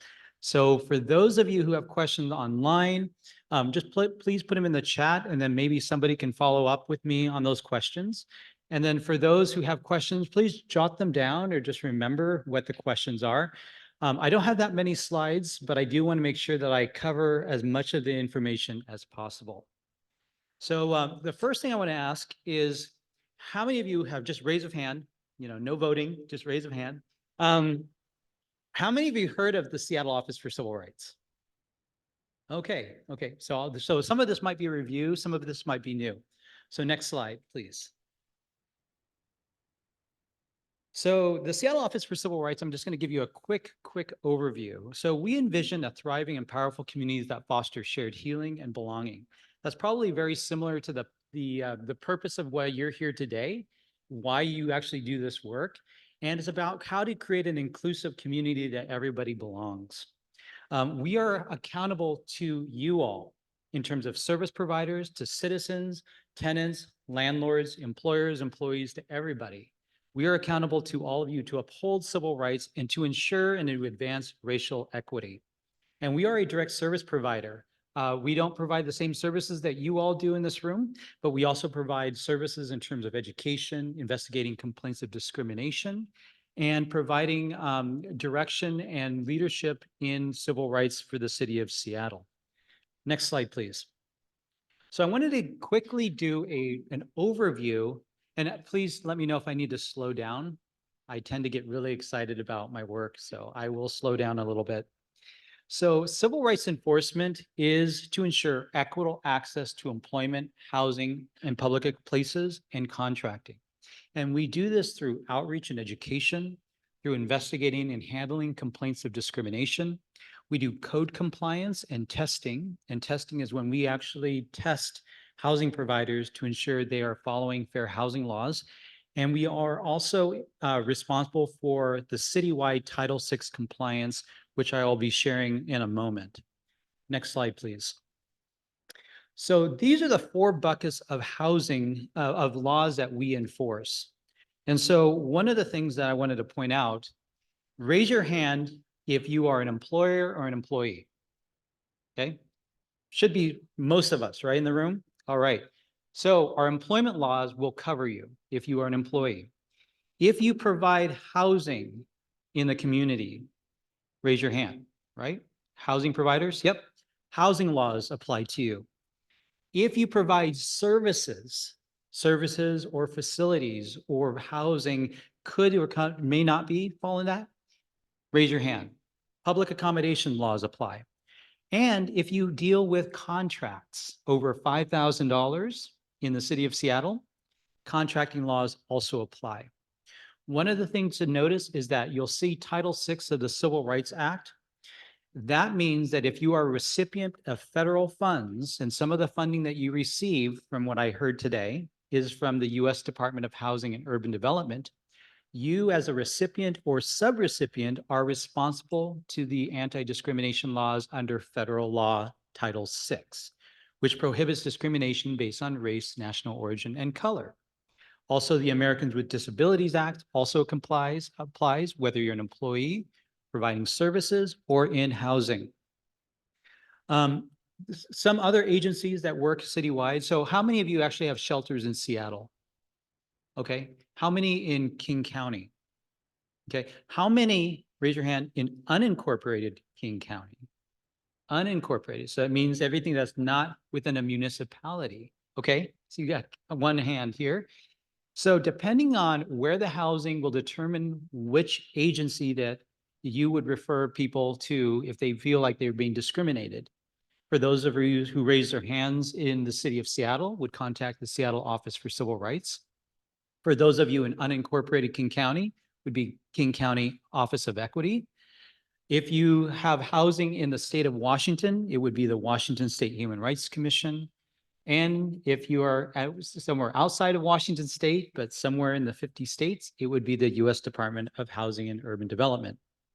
So I'm going to go, next slide here will be what I'm going to be covering in the next 15 minutes or so. So I'm going to provide a quick overview of fair housing. I'm going to talk a little bit about affirmatively furthering fair housing, which is a directive under the U.S. Department of Housing and Urban Development. And I will also talk about the Seattle Office of Housing and Office for Civil Rights Community Preference in Supportive Housing. Next slide, please. So I will say a disclaimer, because as a civil rights enforcement agency, we are not able to opine or provide legal advice in these trainings. We are not allowed to comment on any open cases that might be involving a housing provider or shelter or an employer or an employee, things like that. And sometimes my own opinions are my own opinions. So I have to say I'm not an elected official, thankfully. So I will say that my opinions are for me only and not for public outside of this room consumption. All right, next slide, please. So a quick fair housing overview. I'm just going to go ahead and you can advance to the next slide. So what is fair housing? One of the first questions I got, and it was from actually a person who is a disability commissioner. We have 4 commissions, and we have a disability commissioner here. And thank you so much for letting me know that you're on the commission. One of the questions I always get is, are shelters covered under fair housing laws? And the answer is yes, it is. And as much as many people think it is not, because it's probably not what we would consider a single family home, an apartment, has 4 walls. The Federal Fair Housing Act defines shelters very broadly, and the courts also agree that that broad definition of dwelling really depends subjectively on the individual who says this is their home.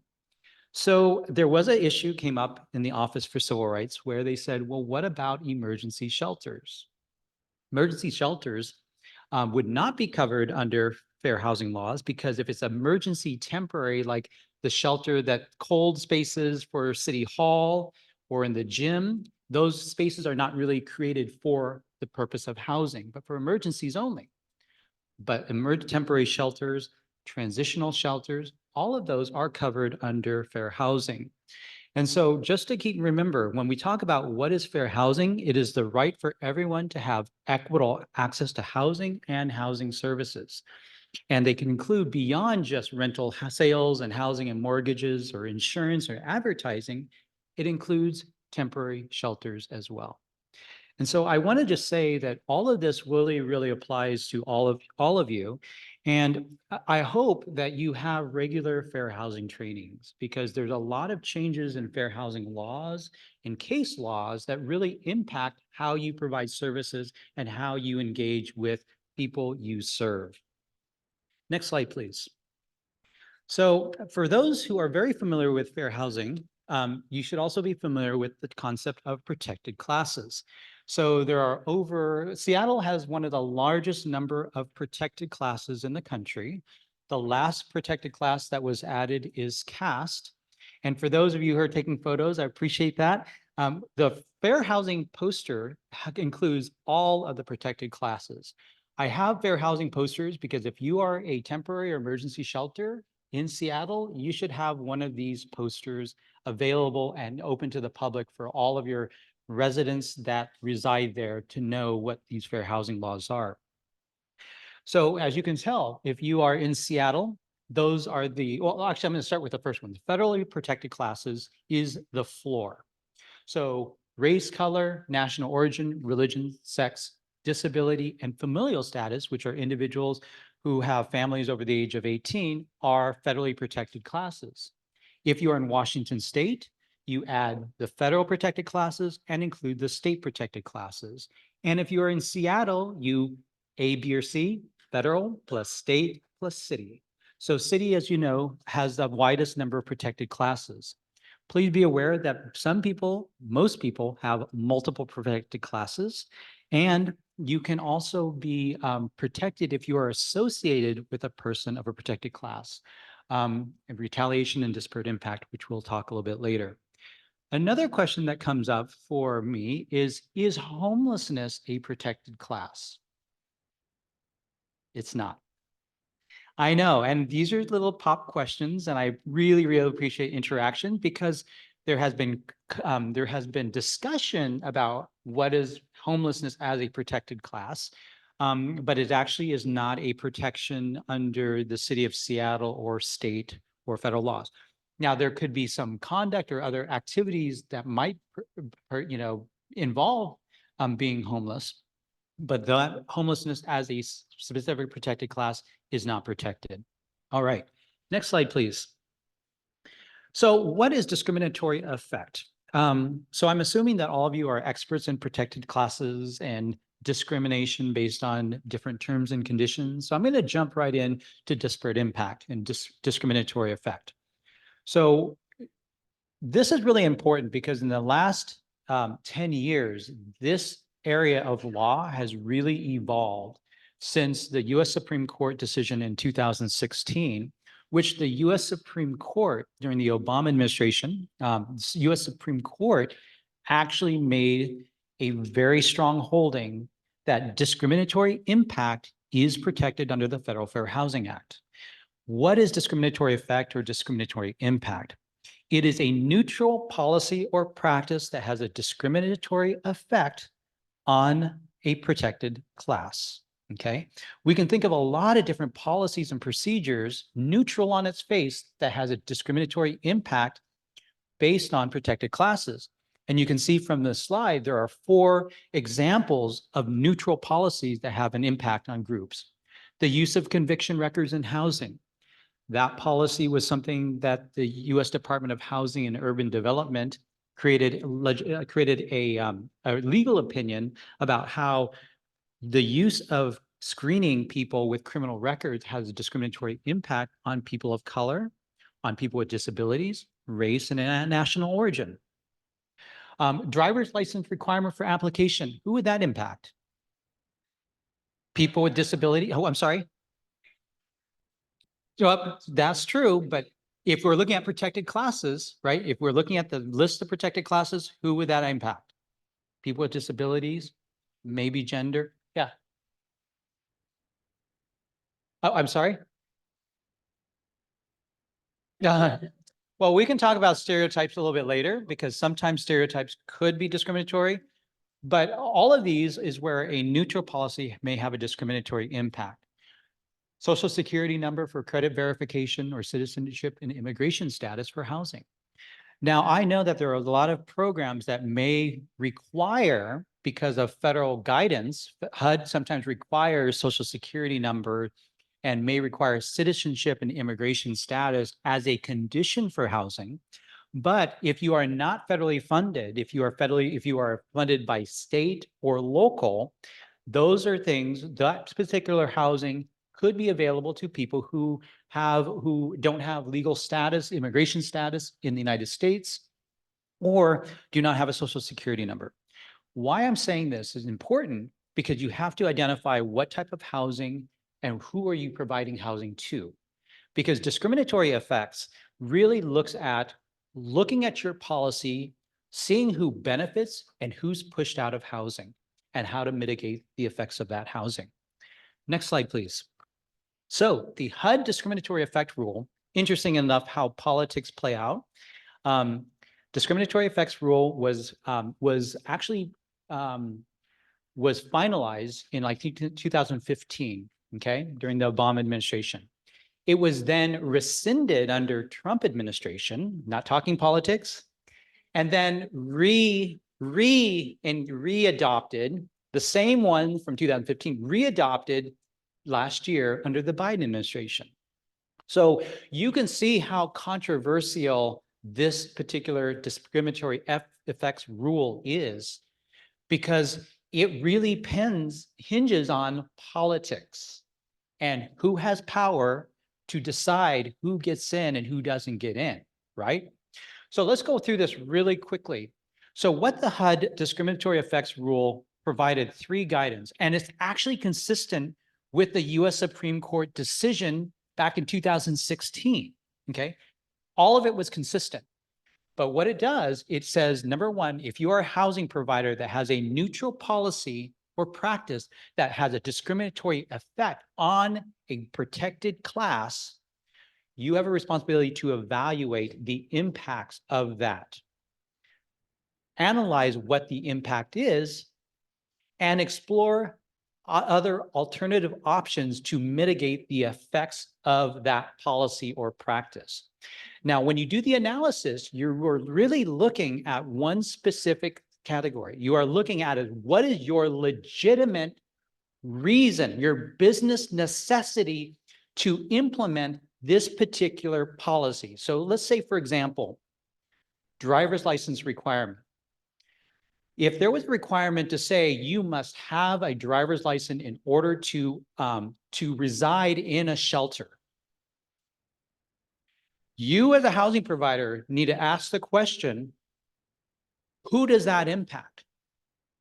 What is your business reason, your legitimate needed reason? And let's just say that legitimate business reason is a higher standard. It is not just any reason, because it's easy for us to administer. It's easy for us to identify who the person is. It's a legitimate business reason to implement that policy. Then the third step is you have to explore what are the other alternatives to mitigate the effects of a person who comes to your door who does not have a driver's license, but may have other forms of ID or other pieces of identification to verify that person. Why this is important as housing providers, especially the work that you all do, is your policies and practices are going to represent who you let in the door and who actually gets housing and services. Really, you can actually determine who gets services, who gets housing based on what you implement, how you engage, how you affirmatively market your units or your property will determine who gets housing, who gets services.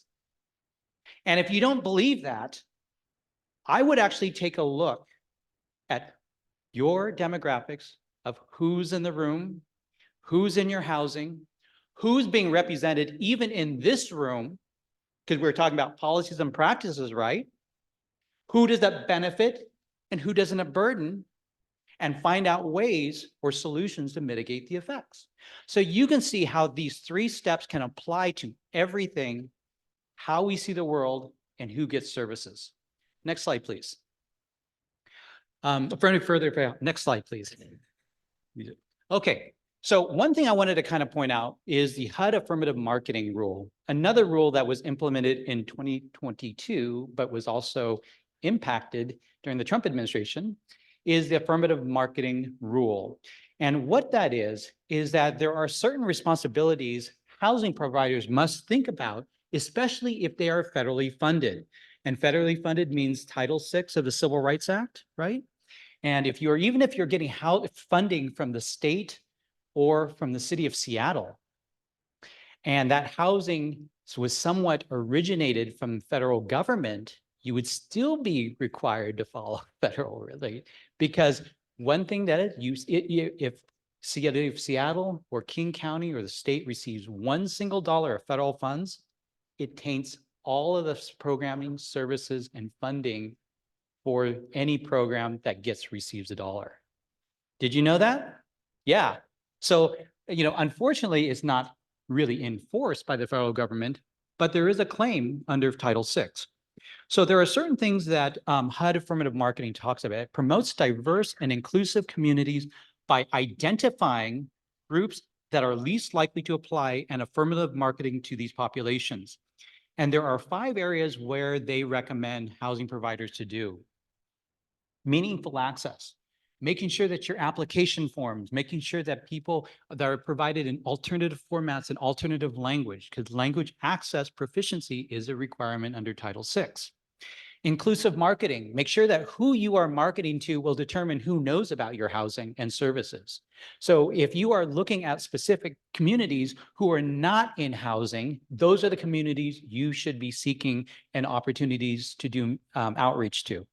Transparency, making sure it's very clear what is the criteria and how you decide who gets housing and who gets service and who does not.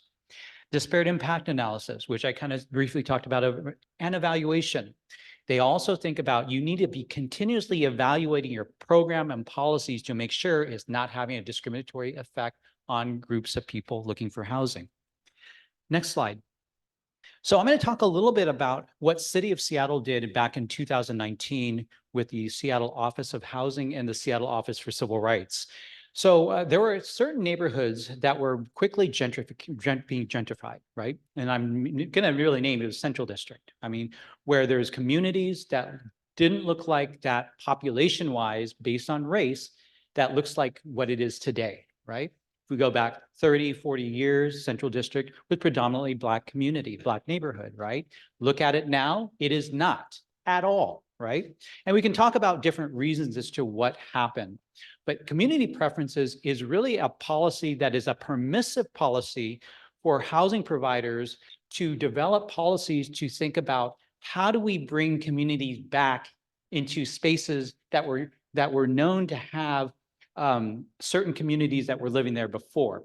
And it was based on a couple of premises. It was building upon affirmative marketing things, the guidance from the city of, from the US HUD office, but it was also to address high risk of displacement from certain neighborhoods. And it was also to foster and include and sustain inclusive communities. Next slide, please. So how does that tie into community preferences? It basically identifies 5 different ways to really encourage programs. Now, I know that Kathleen had printed up some of the Office of Housing Community Preference Guidelines. And what it does in that policy is really being able to help provide as a guide to housing providers. And it can also be easily applied to shelters, is to think about where your shelter resides and who are the communities that you hope to bring back. That's really what community preference is giving preferences, not based on race or any protected class, because that's illegal discrimination, but looking at the person holistically of who they provide. So do you remember when somebody said homeless as a protected class? I don't want to look at people who actually said that. That could be a community preference thing because it's not specifically tied to a protected class where it would be illegal. But if you said as a criteria that you've experienced homelessness for the last 3 years, that can be a criteria that you use to determine whether people get housing. If you provide services specifically to a community, or let's say that you in this building provide childcare services, or you actually provide social work services for people who English is not their primary language, that can be a preference. Okay, people will say, well, what about, speaking a different language and national origin? What national origin, really interesting about national origin, and if we want to kind of go into the deep roots of protected classes, you have to remember that national origin is based on where you were born, right? So it's actually not saying that because we are providing Spanish-speaking services to this particular population, you're just saying that we're providing language services, regardless. I could be born in the United States and Spanish could be my primary language. And I'll just tell you, my protected class is probably similar to all of your protected classes here if you were born in the United States, right? So what I'm saying is that when you think about your policies and practices, you need to think about who are you serving? How are you serving? And how do you center those people's lived experiences to make sure that you can provide the best support that you can? And that's really what community preference is all about. It's not attributing a specific protected class that you're targeting a certain protected class, but you can say, we are providing, if you have family connections in a certain neighborhood, if you have affiliations, if you have worked in different working areas, things that are not specific. And the more different categories you look at community preferences, the less likely it is to point out that any of the protected classes that you cannot attribute is discriminatory. Here's a pop question. And I don't know what I'm doing on time. So familial status is a protected class, right? Right. What is familial status? 18, or if you have kids under the age of 18, that's familial status. Does everybody here in this room protected under familial status? Like, does everybody here have kids under the age of 18? Raise your hand. Okay. It can, if you are the legal, if you are, yes, absolutely. I say that because whoever did not raise their hand cannot say, I'm being discriminated because I don't have kids under the age of 18. Here's another thing, disability, right? I can't say that this shelter providing services to people with disabilities is discriminating against me because I'm not disabled. Because you have to remember, race is different. All of us have a race, right? All of us have race and ethnicity, but not all of us are disabled. Not all of us have families under the age of 18. Not all of us have a religion. Some may practice religion, some may not. So those are some of the things that I want to kind of point out, that when you think about protected classes, when I gave that list, I said you can be a member of multiple protected classes, you could be members of all the protected classes. But I've never had a housing choice voucher. And guess what? I can't say I'm being discriminated by a housing provider who is affirmatively marketing to people who have housing choice vouchers because I don't have a housing choice voucher, right? Why I said that's really important is because the more you know about how fair housing gives you the opportunity to be thinking outside the box of how you want to approach that. So I gave you some examples of what community preference talked about, identifying high risks of displacement to address historic or current displacement, providing supportive services to communities that you think will benefit from the services, and community preference percentage, like you can say, I'm setting aside a certain percentage for people who have a need for these services or who have a high displacement need. That's okay, up to 50%. I think that's what the guidance says. And thinking about how it applies to tenant selection. Okay, next slide here. How this all, next slide, sorry about that. How this all ties in is really three basic concepts. And I'm just going to close it out here and then welcome to any questions. Is that when you think about affirmatively furthering fair housing in transitional housing, there are two steps. One is identifying how do you affirmatively market and how do you actually screen individuals? How do you select people for that particular housing? They go hand in hand. You actually cannot be successful with one and not the other. You can affirmatively market, but if your screening practices push people out, you're not accomplishing your goal. Or vice versa. You have this great community preference plan of screening people, but you're not marketing to people who really need to know about it. This is a two-step punch, and you should be thinking about the three steps that applies to anything that you do. You need to be able to evaluate the situation. You need to think who's getting housing, who's not. You need to be able to say, and that sometimes can be determined based on your policies and practices that you have in place. Number two, analyze. You should be thinking about analyzing all of your policies and practices on a regular basis to see what is your legitimate business reason, your business needed reason for this. If it's tied to HUD funding, where they say you need to have a social security number, you need to have a certain citizenship requirement, that is a legitimate business reason, right? Because if you don't do that, HUD will cut your funds, right?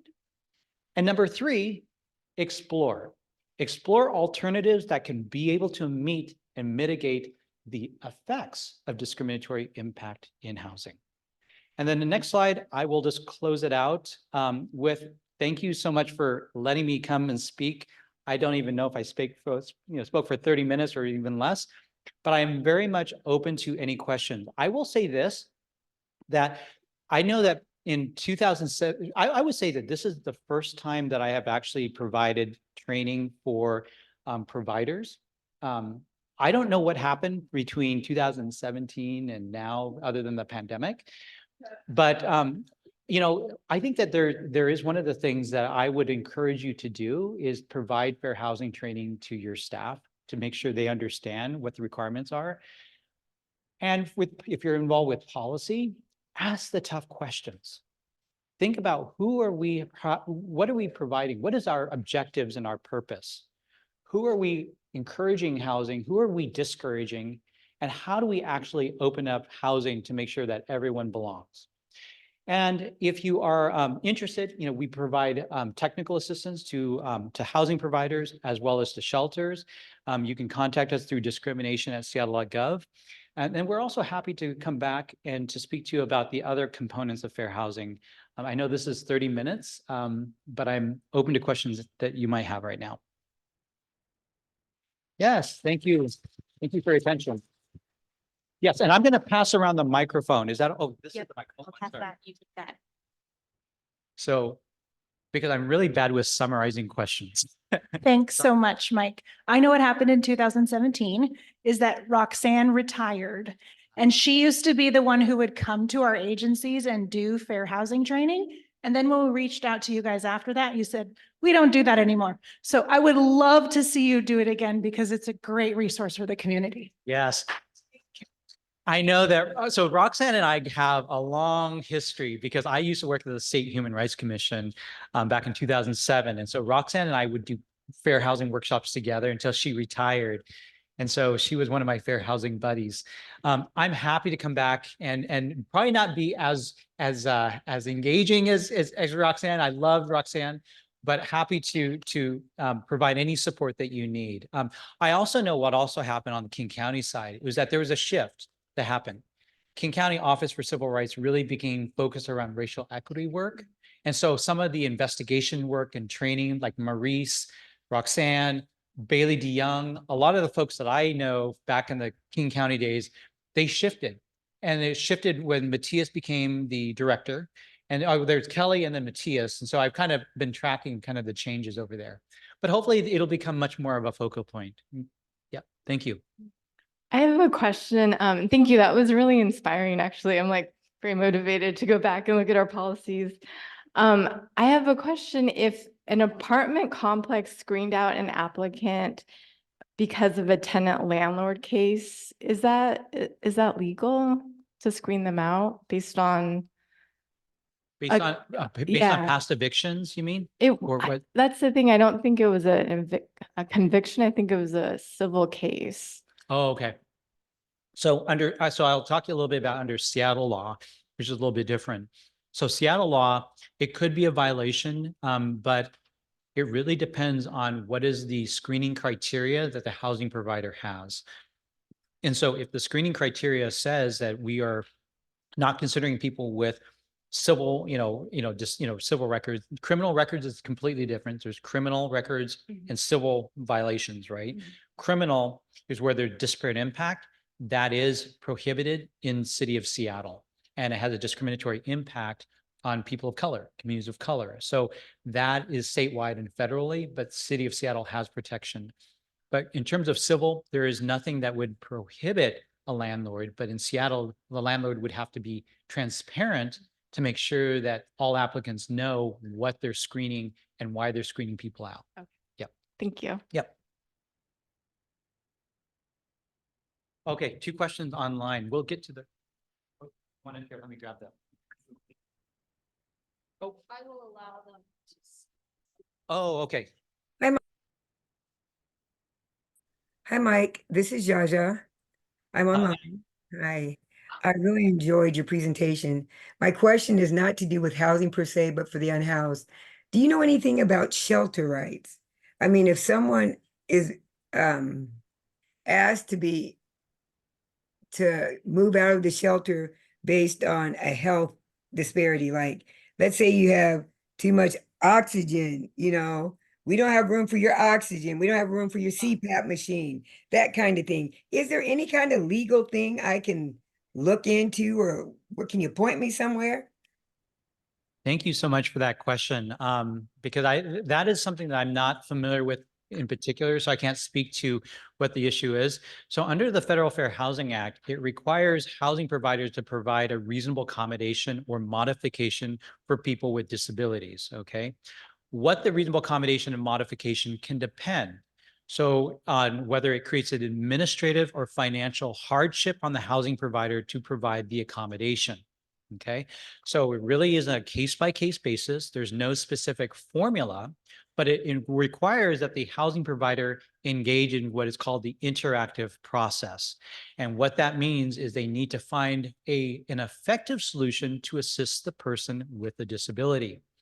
Now, I'm not applying the facts to your situation that you shared, but I think what it requires is the housing providers to think about, like, what would, first of all, is a person with a disability? And under state law, definition of disability can include temporary, permanent, very broad definition. Number two, did the person ask for an accommodation? Doesn't have to be written. And whether the accommodation would help that person enjoy their dwelling. Remember, the Federal Fair Housing, that enjoy the dwelling is actually under the Federal Fair Housing Act language, particularly, explicitly. So I think in those situations, I think what's really important is if a housing provider denies someone that they cannot provide an accommodation, they have to be able to meet the burden of saying what was the undue financial or administrative hardship. That's a high bar, because the courts are going to say it's a high bar if you are a multi-million-dollar organization and not can provide an accommodation. Okay. Number two, it creates a administrative hardship is even more difficult to prove. Now, the courts have, through case law, have provided different carve-outs, exceptions of what would be an undue financial hardship. Number one, if it creates, if it's a situation that creates a direct threat to person or property, that could be. So for example, if I have a lion as a service animal that is known to kill people, the housing provider could say, you know what, we're not going to allow you to have a lion, but maybe a little kitty might be something that would be helpful, right? Number two, if it's a service or program that's beyond what they normally provide. So if I'm asking for someone to clean my kitchen and housing every other day or something like that, that would probably not be a reasonable accommodation for the housing provider. So anyway, I'm probably going into the weeds. Yeah. Yep. Go ahead. Thank you so much for that, Mike. Yes. And just one more thing. We are going to take, we want to make sure we can prioritize wrapping up the vote. So Jaja, if you could put your question, if you have a follow-up in the chat for Mike, and we can get that to him. And then Elizabeth, if you have a question, if you could write it down and we'll get it to Mike as well so we can follow up. But want to make sure that we can follow up with the results on the vote about moving forward with the 9 candidates. And we are coming to our time together. So we will resolve this and then move forward. Yes. Austin. Thank you. Hello, everybody. Austin Christopherson here. The result of the most recent vote, which was a motion to vote on the 9 candidates who have completed the selection process as outlined in the charter, and that we as a convening have a meeting to discuss the charter before seating 2 empty seats and voting. The results of that were yays 31, nays 3, abstentions 4. The motion passes with 91%. Thank you. And then I'll give it off to the chair. Thank you guys so much. And I really appreciate, again, discussing this today. It was a very important discussion. We got to know each other pretty well, I think. So that's good. I also want to say thanks to our training, the people that came and did trainings with us today. And sorry to go over time to the facilities. But due to time, we are just going to send out the ballot to everyone in the CoC. So that's 200 and some odd members, 50 members that are going to be sent the ballot. And we're going to have what was that? 2 days to vote. And we will get the announcement out at the next public meeting for the CoC board. Okay. And is there any objections to that? Yes.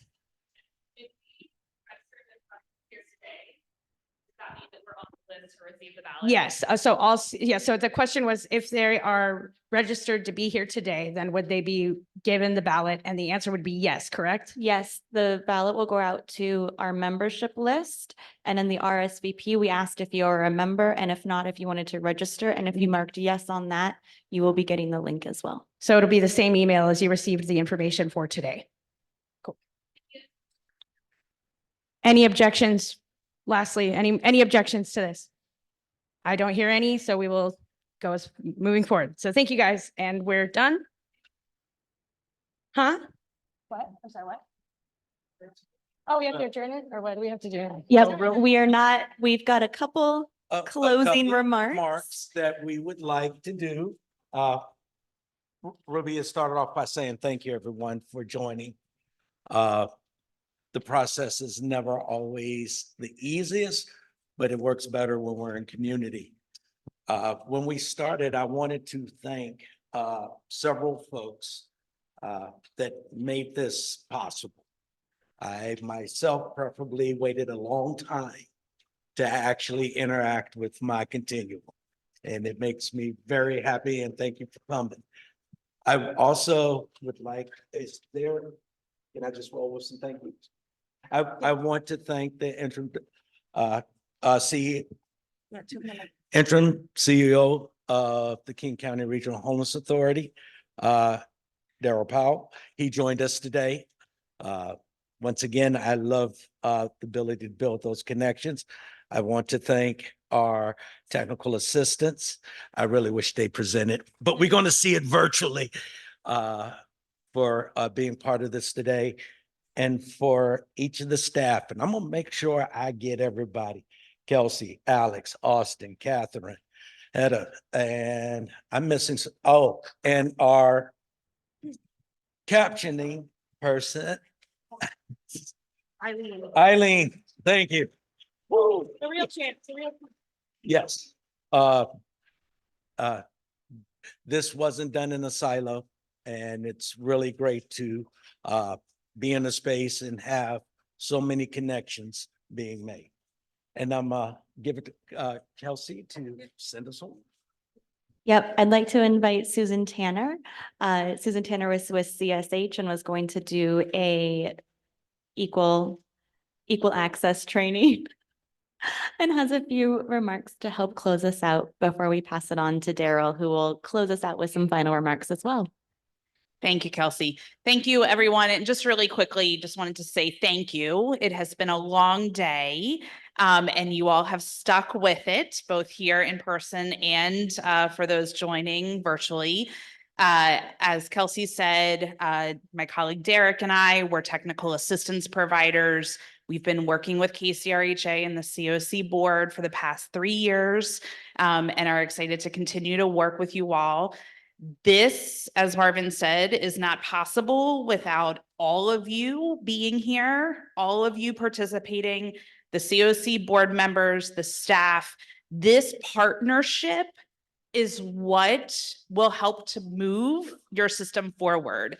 And the partnership has to be equal, it has to be equitable, it has to be collegial, it has to be on good terms.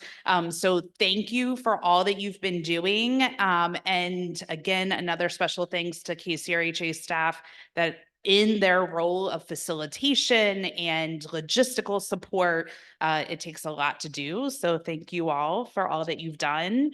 And I will extend the invitation that there are monthly board meetings that are public, and would love to have all of the CoC members on those so that you all can be participating, not just during convenings, but during the monthly meetings that are held. There are work groups that require you all to be members of in order to have enough members in the work groups, but then also for the work to move forward, because that's really where it does happen. So please think about other ways that you can participate in the entire continuum process. And this is just one of those ways. And we will see you. We will do our equal access training either virtually, or we'll record it and send it out, however that works next time. But again, thank you all so much for being here and for helping to prevent and end homelessness in King County. Thanks. Thank you, Susan. Before we pass it over to Daryl, I would just like to say that we have extra food in the back. Please take it with you, take it to your programs, take it to folks who are unsheltered. Get food in people's bodies. So please feel free to take food and share as you can. Thank you all. Thank you to the board and your work here. Thank you to the membership as well for being a part of this process. And I will invite Daryl if you would like to come and share a few words to close us out.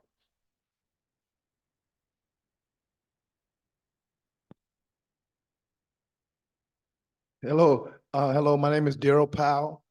I serve as the interim CEO of KCRHA. And I was sitting over there watching Mike talk about protected classes, but he failed one. He didn't say age. And so as you saw me limp up here, that's a person trying to work out and strain their calf. And so I won't give my age, but I am part of that protected class. That said, today was the first day I really got an understanding of the CoC. In the last 3.5 months, I've been, inundated with understanding KCRHA and the various entities that also play a role in influencing KCRHA. I know most recently you heard that I removed myself from the candidacy pool for the permanent position. That's more like I just didn't think it was a good fit for me. But that doesn't mean that KCRHA isn't a great organization and has folks who are really working hard to really reduce homelessness here in the Seattle and King County areas. I will say that if I did have a critique of KCRHA, I think the foundational document talked about two things, and it was one, centering those with the lived experience in homelessness and doing the work through an equity lens. And I will tell you that I believe we're falling short on both of those at the moment. That doesn't mean the commitment to do it is not there, but I think execution is key. And so even though I will not be a part of KCRHA at some point in time, I also serve as president of the Seattle King County branch of the NAACP. And so I will be sure to hold, now that I know KCRHA, to hold them up to their to the foundational document. So I'll still be a part of the process. That said, we talk about lived experience, but my definition of lived experience is greater. I have two nephews who are living in the tiny homes on 23rd and 22nd and Cherry. And so, I didn't do the work because it was something to do. Being from Seattle can be good and can be bad. We all didn't make it out.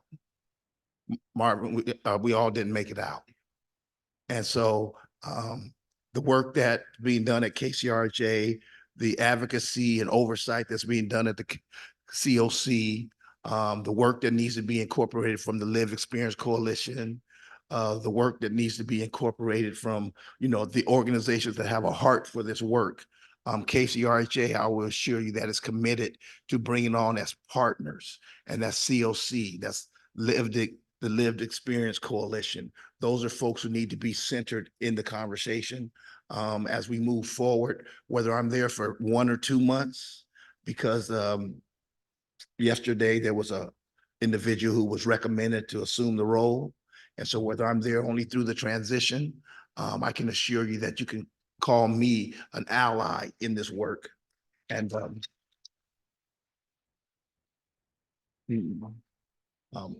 I'll close by saying that I have had the chance to meet Marvin and Lamont and Roosevelt I went to high school with.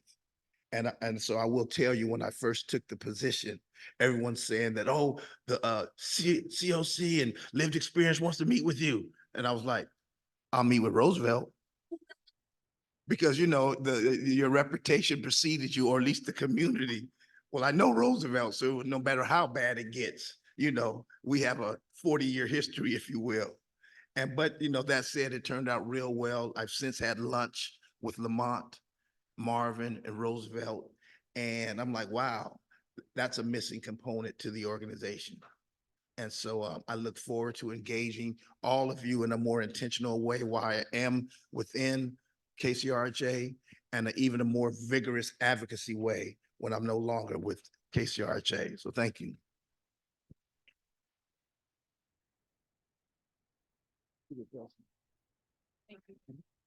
Thank you. Thank you, everyone. Again, take food, feed people, get food in bellies. Thank you so much for being here.